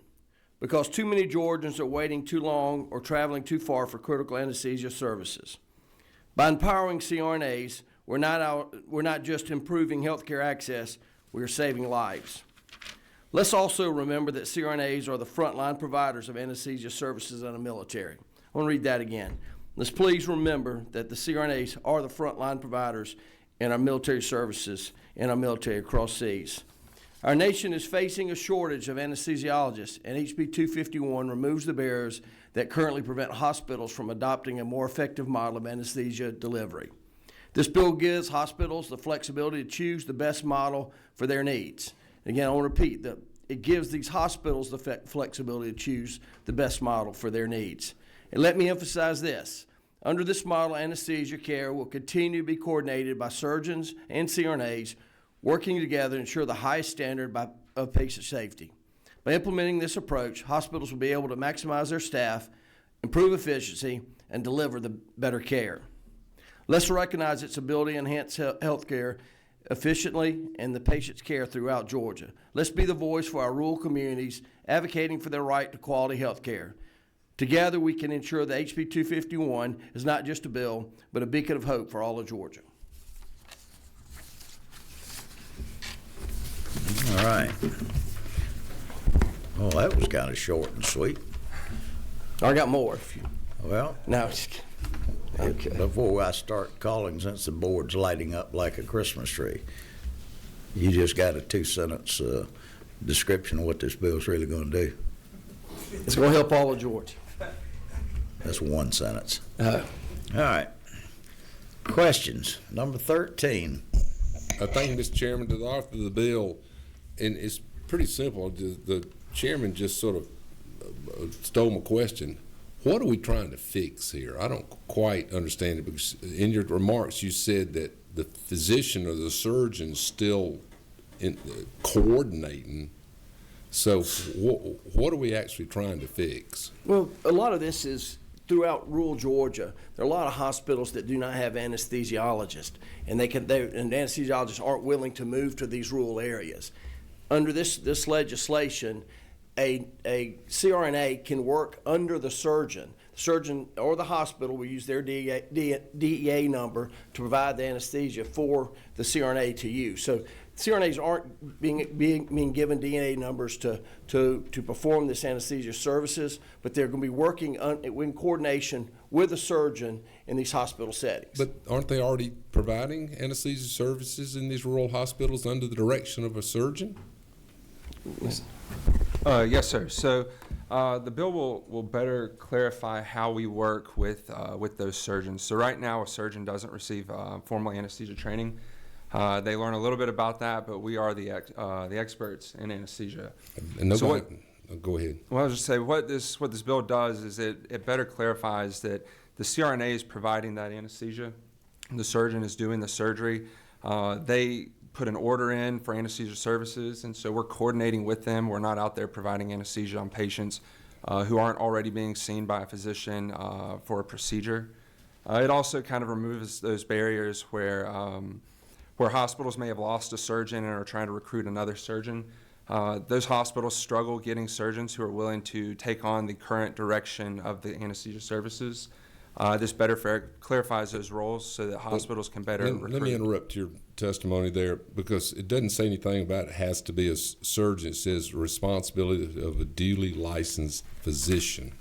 Yes, sir. We typically talk about surgeons when it comes to anesthesia, but we often work with cardiologists. And then my final question then is, because the way it reads now, it seems like there's the nurse anesthetists are practicing who are very highly trained, and you know what you're doing. You're able to anesthetize people under the direction and supervision of a physician, and absent that, you say you're coordinating, but in this proposed bill, you said be administered under the direction and the responsibility. I believe this is struck through. So you're taking out the direction and responsibility of a duly licensed physician. So if you've removed the duly licensed physician's responsibility in this situation, and you're coordinating which of the two are responsible in the event that this patient needs to be rescued for some reason. That's my question. Well, I don't see what we're actually fixing here. It seems like we're... Yes, sir. Yes, sir. So under the assumption that a patient has an emergency, often we look at what that emergency is. The surgeon's going to intervene if it's a bleeder on the field, while we also administer blood.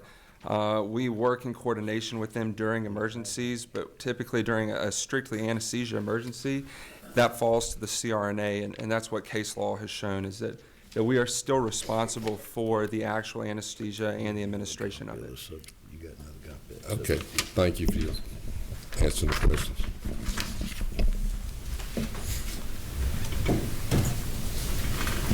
All right. Representative Jackson.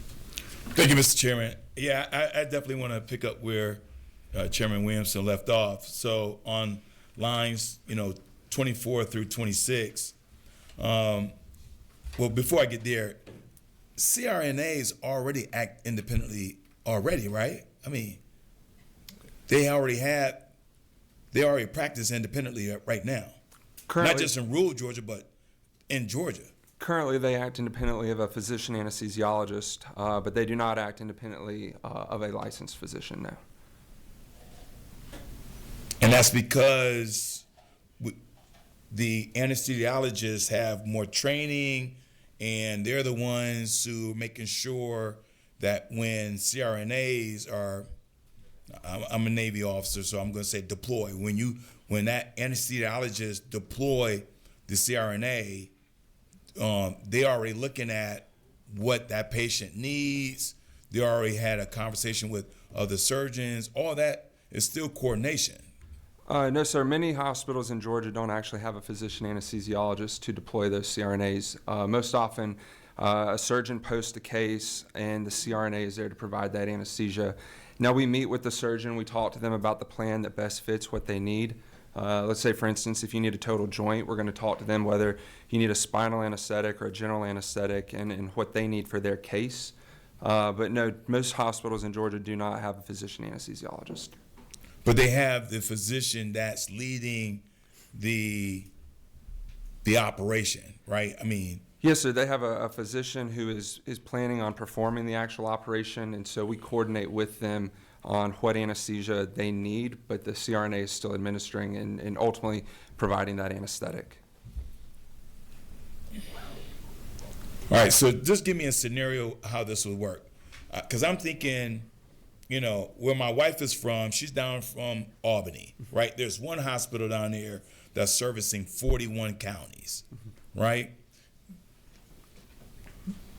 played a role. They have an incident that takes place.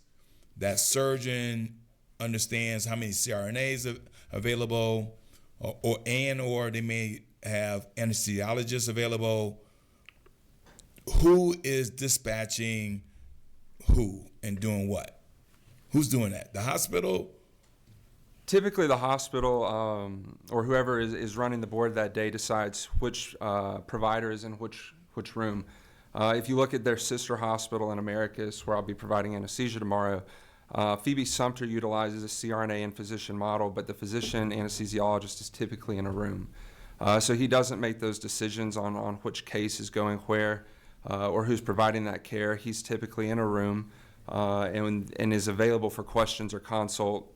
But they still work. The CRNAs still work with the surgeon or the operating physician. So that is determined based on the anesthesia group that's covering there and the hospital on where their needs are and who's providing that care. So if I may follow up, Mr. Chairman, so thank you for answering that, because now that leads me, so when the hospital is saying we need to hire X number of surgeons, X number of CRNAs, X number of anesthesiologists, it's the hospital that's making that call, right? Based on their needs and demands, et cetera. Yes, sir. So typically, a hospital decides how many service lines they want to run every day, with how many surgeons, how many GI rooms, how many labor rooms, and then the hospital typically will meet with their anesthesia team to get a input on what they believe they need to provide a safe anesthesia. But the hospital ultimately decides on what and how much service they need. Okay. And my last question, Mr. Chairman. So, because I want to make sure we're not creating a two-tier system here. Yes, sir. Right? Because if you're running that hospital, and I'm using Phoebe Putnam as an example, is it cost efficient for you to get 2 CRNAs for the price of 1 anesthesiologist? Is that part of your equation, your line of thinking? I'm just trying to get a feel what that hospital is going to be thinking about when they're looking at what's their demand, what their needs are, and then who they go out and hire. Yes, sir. I think what this bill does is gives them more flexibility. Typically, anesthesiologists are going to work within a medical direction model, which is a 1 physician to 4 CRNA or AA ratio. But most of those things have to do with billing and not the actual care that's being provided. That hospital could still employ 1 physician to 8 CRNAs or 10 CRNAs. Typically in our practice, in my group, we don't use a medical direction model where we're 1 to 4, but we still do use physicians. I want to be clear that we're not discounting the training that physicians have. We like to coordinate with them and consult with them. But this still gives options for the hospitals to ultimately determine what is best for their situation. So is cost over qualification, is that the ratio? I'm just trying to get a line of thinking how we can determine in a hospital, do we go after get more CRNAs or more anesthesiologists? Yes, sir. I think for them, they determine based on the needs of their system. If they're doing more cases that are complex, they may want to employ more anesthesiologists. If they are doing cases that they don't need more anesthesiologists, they don't hire as many. But I think I go back to the military that you spoke to, that you're a Navyman. I appreciate your service.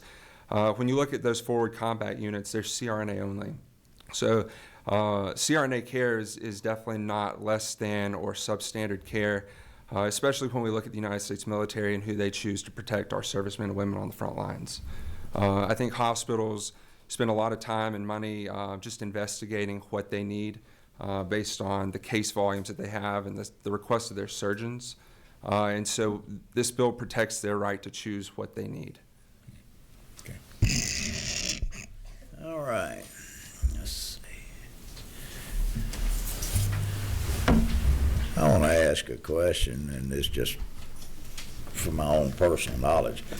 I remember last year when we heard these bills last year, I was told that because of the shortage of anesthesiologists, that in a lot of cases that there's an anesthesiologist would be somewhere, I don't know where, but they would be monitoring a computer screen of a number of different surgeries going on.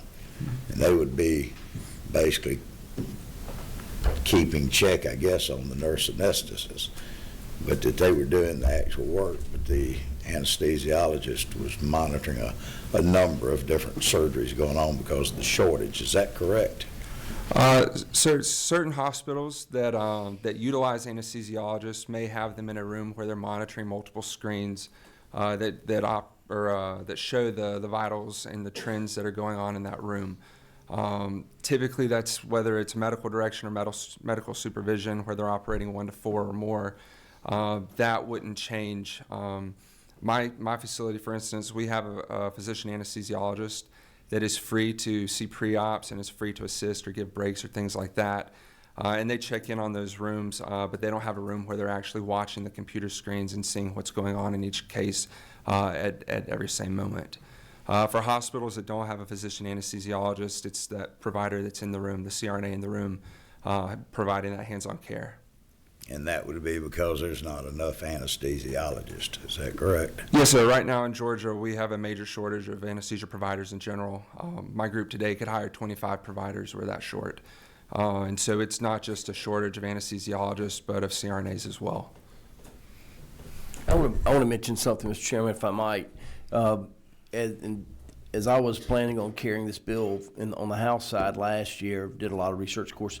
I too, as people have gotten calls on the pro side or against side of this bill, a lot of my local anesthesiologists that work in the north side area were calling, and as in discussion, I talked to a few of them and I said, "Are you willing to move to rural Georgia? Are you willing to take your practice to places that need this type of care the most?" It's the Liberty counties, it's the Taylor counties, it's the places that don't have this type of care. And they're like, "No, we love living in Forsyth County. It's the richest county in Georgia. It's got the best school system." They don't want to uproot their family and take this need down to the places in Georgia. And this bill kind of answers some of that. It gives a little hope for hospitals. I mean, my hospital, BJC, it closed down. It got eaten alive by Athens Regional and Northeast Georgia. Just nobody wanted to work. The money wasn't there in commerce. So these little small hospitals are closing down. And this helps at least about 27 to 28 hospitals in rural Georgia that will be able to have access to this type of service. We're not trying to take over anesthesiology. We're trying to bring a service that's, especially in obstetrics, it's needed. My wife killed me if she didn't get to have a what do you call them things? One of them epidural things. I mean, it'd been hell at McDonald House if she wouldn't have got one of those things. So, I want everybody to really take a good look. I know a lot of people live in the metro area around here, but think about rural Georgia as we look into this bill further. All right. Let's move back to the agenda since we have a board that's lit up. Chairman Jasper. Thank you, Mr. Chairman. For the CRNAs, I want to make sure we all say we appreciate the job you do and the service you provide throughout Georgia. And so I think if you've been in the hospital, you've probably dealt with the CRNA or they've dealt with you.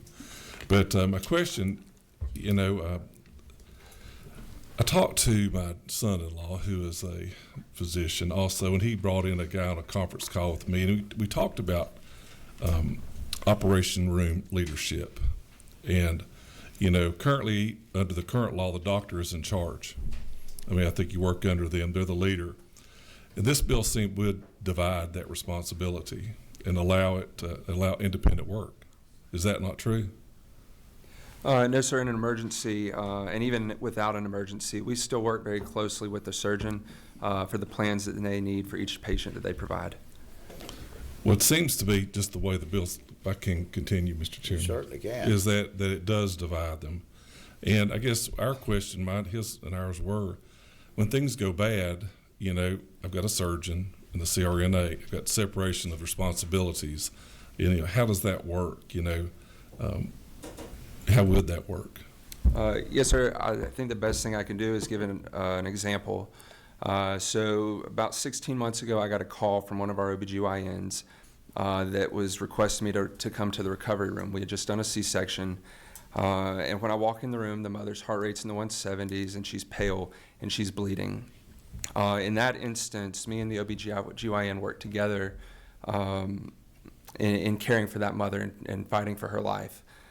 We didn't go back and forth on who was in charge or who was making what decisions. And when that mother's heart rate started to drop and it looked like we were taking a turn for the worse, I looked at that OBGYN, I took her by the arm and said, we've got to go to the operating room now. We don't make decisions in healthcare as I'm better than or I'm higher than. We make decisions based on what's best for the patient. We leave those things at the door as far as who's in charge, and we coordinate together on what the patient needs. She and I discussed what blood products they needed. We discussed what kind of access we needed, and ultimately we discussed at what time we had to go to the operating room to save that patient's life. We sometimes get hot-headed and things go up in the operating room, but at the end of the day, healthcare is a team, and we always work as a team with our surgeons. Yes, Mr. Chairman, I think that's how it stands now, is you really have to work as a team. That's what and this, to me, separates it. I just want to go back to rural Georgia. I worked on rural Georgia issues ever since I've been here. And Florida, you're saying this measure claims to solve this problem in rural Georgia, but I don't see how it will help drive surgeons, and that's really the big issue, into rural areas. Because the payer mix is really the problem, and lagging facilities. And I think that's the reason we're trying to do this. But there's other issues out there that are causing this, not specifically this, fixing this issue. Yes, sir. This definitely isn't the only fix that's needed for healthcare in rural Georgia.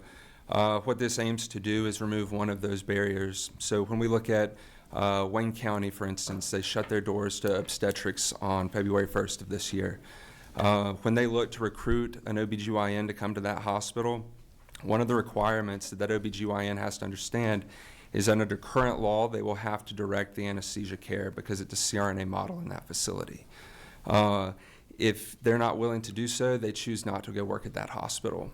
By removing the direction and responsibility and changing that to better define what we're doing as far as collaboration, that restriction isn't there for that OBGYN. And it may make it a little easier for that hospital to recruit a surgeon to open those labor doors back up. Thank you. Thank you, Mr. Chairman. Let's see. Go. About forget my question, I think. So I guess my question is, I got several, but so these CRNAs, they were prior nurses, correct? I mean, you usually have. So I'm obviously an EMT. I've been in the I've been in the emergency room thousands and thousands of times, and not no slight against physicians, but the nurses run the hospital. So my question is what's the education for CRNAs? Obviously, they started at nurses. And they practice as a nurse, and then they go to school. How long are they going to school? And just give me some statistics on their experience, because I've got a lot of calls that we're going to kill Georgians because these people are incompetent and et cetera, because doctors can only do this. If you could answer that for me. Yes, sir. So nurses or CRNAs start as nurses. They get a undergraduate degree in nursing, and then they have on average 3 years of critical care time that they're working at the bedside with many of the same medications that we use in the operating room every day. After they've completed that critical care requirement, they go back to anesthesia training, which is now a 3-year doctorate level program. After that, they're able to sit for boards and have regular checks to make sure that they are staying up to date with current practice. A follow-up, Mr. Chairman. So we're saying these CRNAs are essentially have the same education, but it's more specific and drilled in than a physician. Is that kind of correct to say, other than residencies and things like that? I would argue our training is very different to the same end goal. So nurses are at the bedside treating patients first and foremost. After they've gone through all of that training at the bedside, they do spend a very specific amount of time looking just at anesthesia. Most often medical schools don't teach anesthesia training in medical school. You get that in residency. So these nurses are getting a 3-year program, a 3-year doctoral program, and they are spending time before school and during school caring for these patients. So they have a lot of hands-on experience, you would say. I mean, obviously. Yes, sir, yeah. they do. I want to make a quick comment to something you talked about, the nurses in that controlled environment of a hospital. You know, you seem to be in charge most of the time.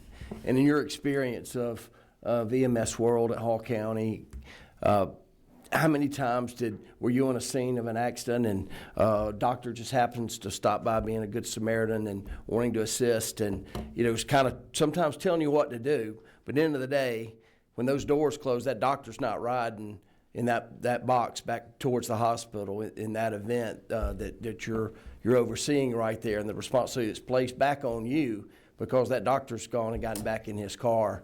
I look at that situation that's where we were trained. I did it for 27 years, and that was my office. It just went 60 to 70 miles an hour down the road, and we had to make decisions while we're moving, tough decisions sometimes. And I just, I look at the specialty of the CRNAs, what they're doing in their environment, what we had to do in our environment of the EMS world is important to know.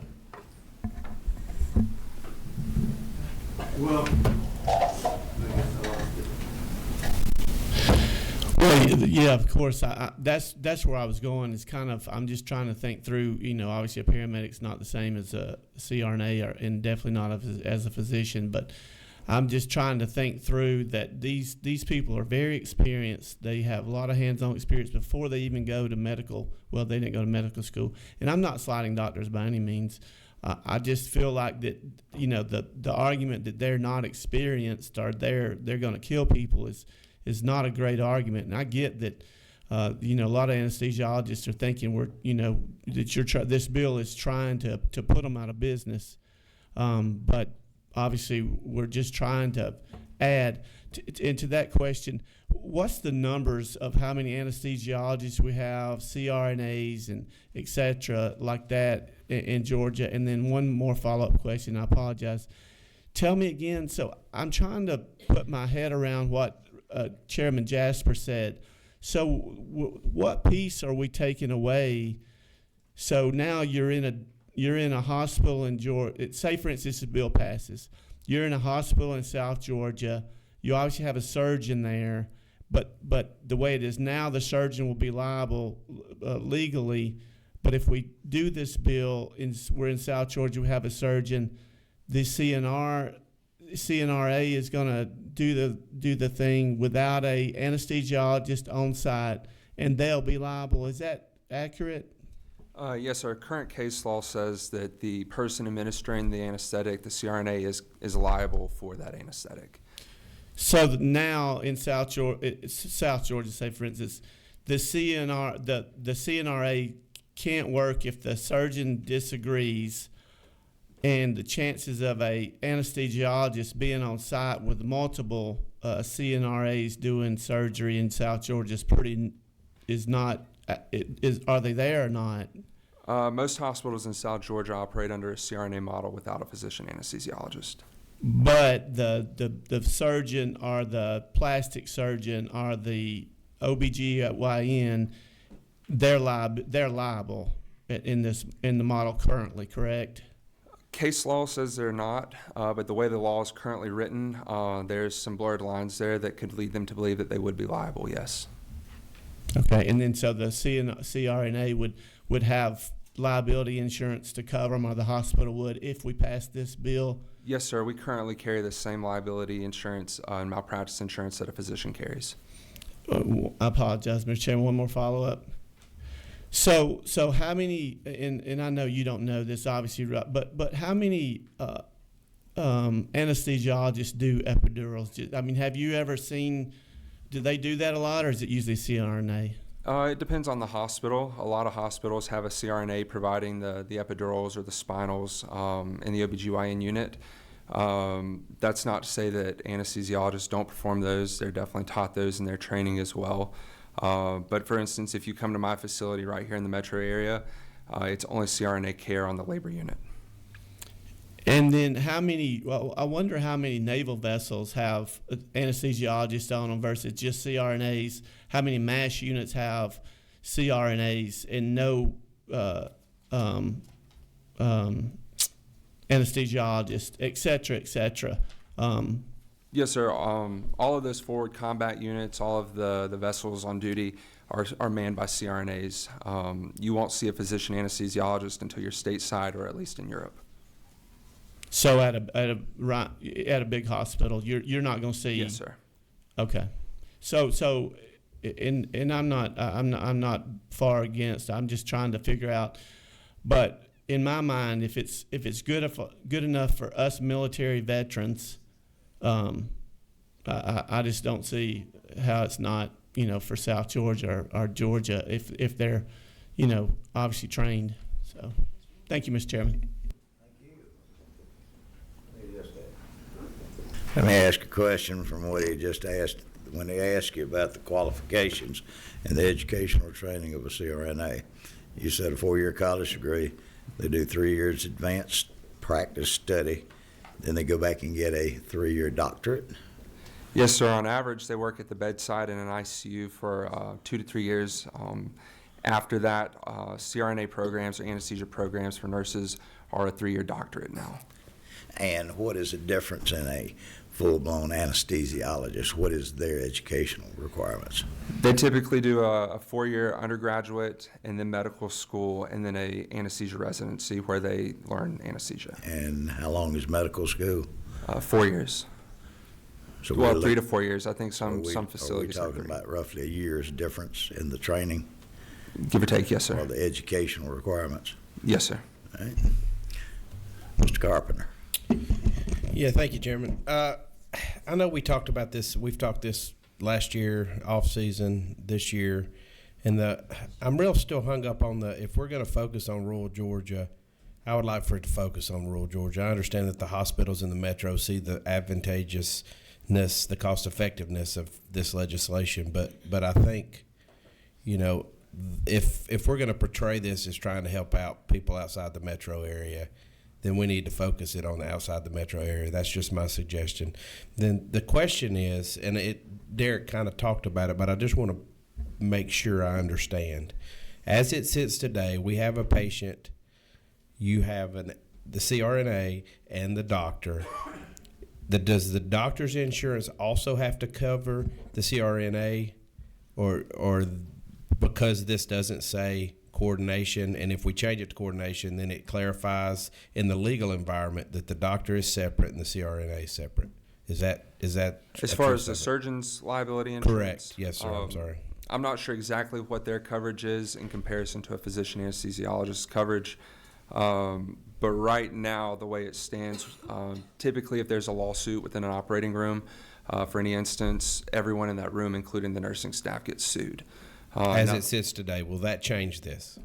This better helps to clarify that the CRNA is coordinating and providing that anesthetic. The case law says that we're still liable. And I think that's typically what they're going to look back at, is where the actions were made and then what the former case law says. But the reality is everybody's getting sued anyway, no matter what whatever this bill does. Yes, sir. Right. The reality is the nurse, the surgical tech, everyone in the room typically gets sued and then is pulled off as that case progresses. Gotcha. I want to mention something that Representative Chairman Carpenter's comments is that last year's bill was focused on about 27 hospitals in rural Georgia, but there was an appetite for a few hospitals, mainly Grady, here in Atlanta, to expand this. A lot of these metro hospitals have rural hospitals that they've invested in, trying to help out in rural Georgia as part of their mission. And the key component here is that this bill gives the flexibility to these hospitals to choose. They don't have to use this type of care. It gives the CEO of that hospital that choice if it's something they want to implement within their hospitals. That's very important to hear. All right. We have a few more questions, and we're running over our time. Representative Jackson. Thank you, Mr. Chairman. I just want to clear up a few items, Mr. Chairman, if possible. In the United States Navy, on our aircraft carriers, we do have a doctor, an anesthesiologist, right? We may have on our smaller platforms a CRNA, but you better believe that battle group of 10 to 12 ships, 2 submarines, we have doctors. I just want to make that point clear. The second point, and I know it wasn't presented this way, but I just want to let you know how it resonates. We would never write into law that a physician should take less responsibility. I also want to make sure that it's clear that no one, and I'm just speaking for myself, is trying to impugn the skills of a CRNA. I have a lot of constituents who are CRNAs. They work right there in Fayette County and in Fulton County. I think the other piece that we need to make sure, and I alluded to this, is that we're not going to create a two-tier system. Because the reason why I asked the questions that I did, who is making the decision between hiring a CRNA versus an anesthesiologist, is going to be the CEO of that hospital. And they're going to be looking at their budget, they're going to be looking at their demands and needs, and they're going to, I don't want to use the word gamble because we already exposed gamble during bingo, but we're not going to, nobody wants to take the risk of losing another patient or Georgian. And so I just, Mr. Chairman, all due respect, I just do not see where this bill is going to, based on the presentation, is going to change the dynamics other than allowing for hospitals to pick and choose. Do we hire 2 or 3 CRNAs versus 1 anesthesiologist? Other than that, CRNAs already in urban, suburban, and rural Georgia can do exactly what the presenters already said that they need to do, which allow for CRNAs to help the patient. But outside of that scope, CEOs is going to create a two-tier system if we allow for them to pick and choose who they hire. Thank you. Very good. Ms. Bennett. Thank you, Mr. Chairman. And what I'd like to do is make an observation and then make a comment and a question.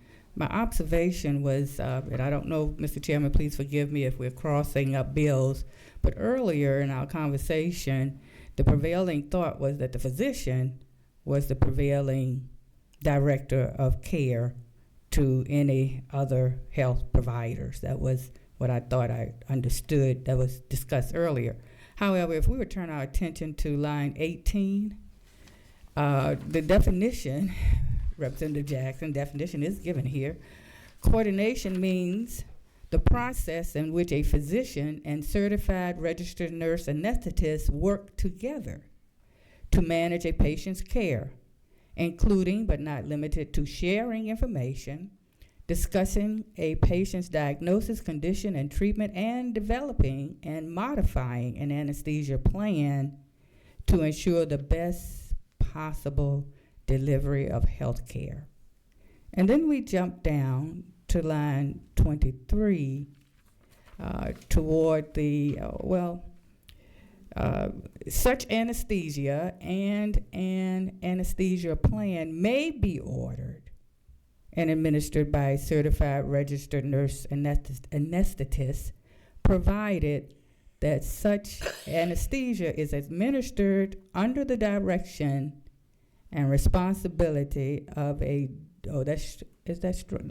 duly licensed, that's stricken. But then it picks up in coordination with a physician licensed to practice medicine in this state. So I think I'm having some challenge in understanding the definition of coordination on line 18 through 21, and then picking back up and stating in coordination with a physician licensed to practice medicine in this state, which is underlined in 26. So it appears as though we're saying that they can and they cannot. And it's kind of confusing to me whether or not the nurse anesthetist can work independently of a physician or has to work in coordination with a physician under this definition that's given in this bill.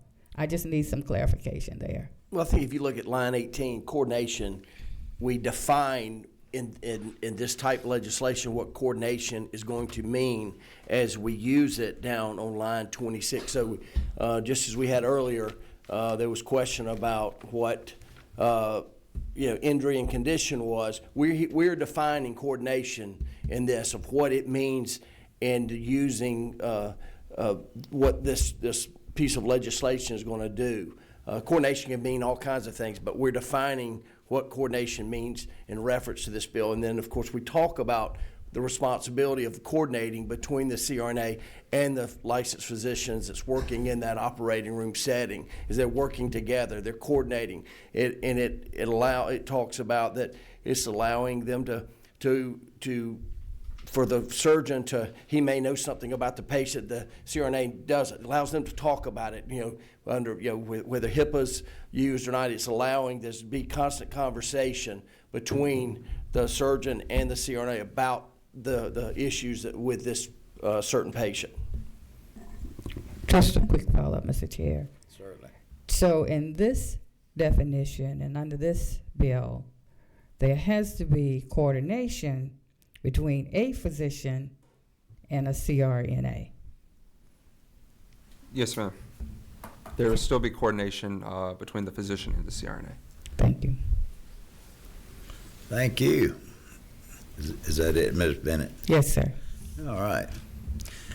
Now, we're stretched over our time period.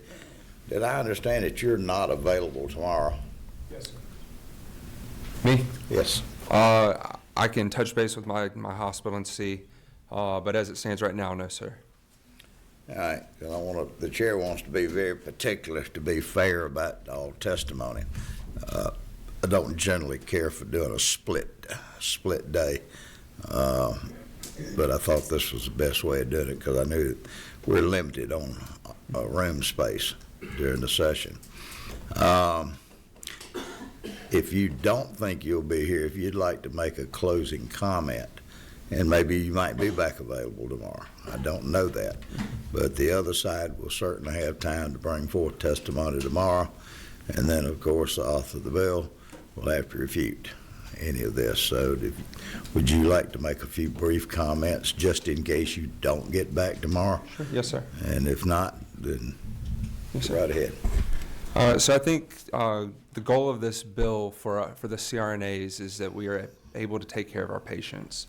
I heard it said this morning along the ropes that the ultimate purpose when we look at the fight between those for and those against this bill doesn't really view the patient. When we look at Georgians, we rank on some of the lowest healthcare outcomes in the country. We have an increasing maternal morbidity mortality crisis in our state. And what CRNAs are trying to do is to make sure that we're fighting that. As it stands right now, if you pass Covington on I-20 headed towards Augusta, if your wife, your daughter, your sister, if they go into labor, there are no more hospitals along I-20 from Covington, Georgia till Augusta for them to have their baby. And that's assuming that they don't have a crisis during that labor. We look at the hospitals who are closing their doors to labor and delivery services, who are closing their doors to vital access for general surgery and other issues. And what we're trying to do is say, we're taking a stand against our decreasing or our increasing poor outcomes and making sure that we're better taking care of Georgians. Now, that's not to say that one side is a better provider of anesthesia than the other. That's to say that we have a crisis, and the CRNAs are here to help, and we want to see all anesthesia providers working together to fight this crisis. Very good. To the committee members, I would tell you that you've got a very specific job in front of you to wade through all of this. You heard the testimony from the presenter of the bill and his side today. You'll have another side tomorrow, and probably they'll be able to review it and to ask questions. So that being said, we have gone long past our time, and all of this gives me pause to think that I need some anesthesia. Maybe not the same kind you can administer. So at this time, we're going to suspend this committee until tomorrow morning at 10 o'clock, and Chairman Jaspers wants to be heard. I just had a message from one of the folks in the audience. You have a physician who can be here today but not tomorrow. Is that true, Mr. Norton? He can be here today, but he couldn't be here tomorrow. I believe he's an anesthesiologist. Maybe. I don't know. Well, I would certainly wish you had told your lobbyist to that in advance, and we could have got you scheduled. But if you want to, who is the physician that can't be here tomorrow? Bobby Kaufman. Bobby, my former physician. Uh-oh, don't. You know what? Bobby, to the members of the legislature that do not know this gentleman right here, for years we always called him and his dad, the late Dr. Bobby Kaufman, the physicians of the legislature. This was back when MAG actually used to provide competent medical services, used to, down on the second floor. Bobby, this committee will extend their time because I can wait for my anesthesiologist a little bit more, and it's good to have you here today. Thank you, Mr. Chairman. Committee, and I appreciate the opportunity to speak here. I have practiced internal medicine here in Atlanta for 35 years, and I speak against this bill from a personal standpoint and a professional standpoint. The personal standpoint is my 32-year-old nephew, engineer here in Atlanta, went for a simple endoscopy.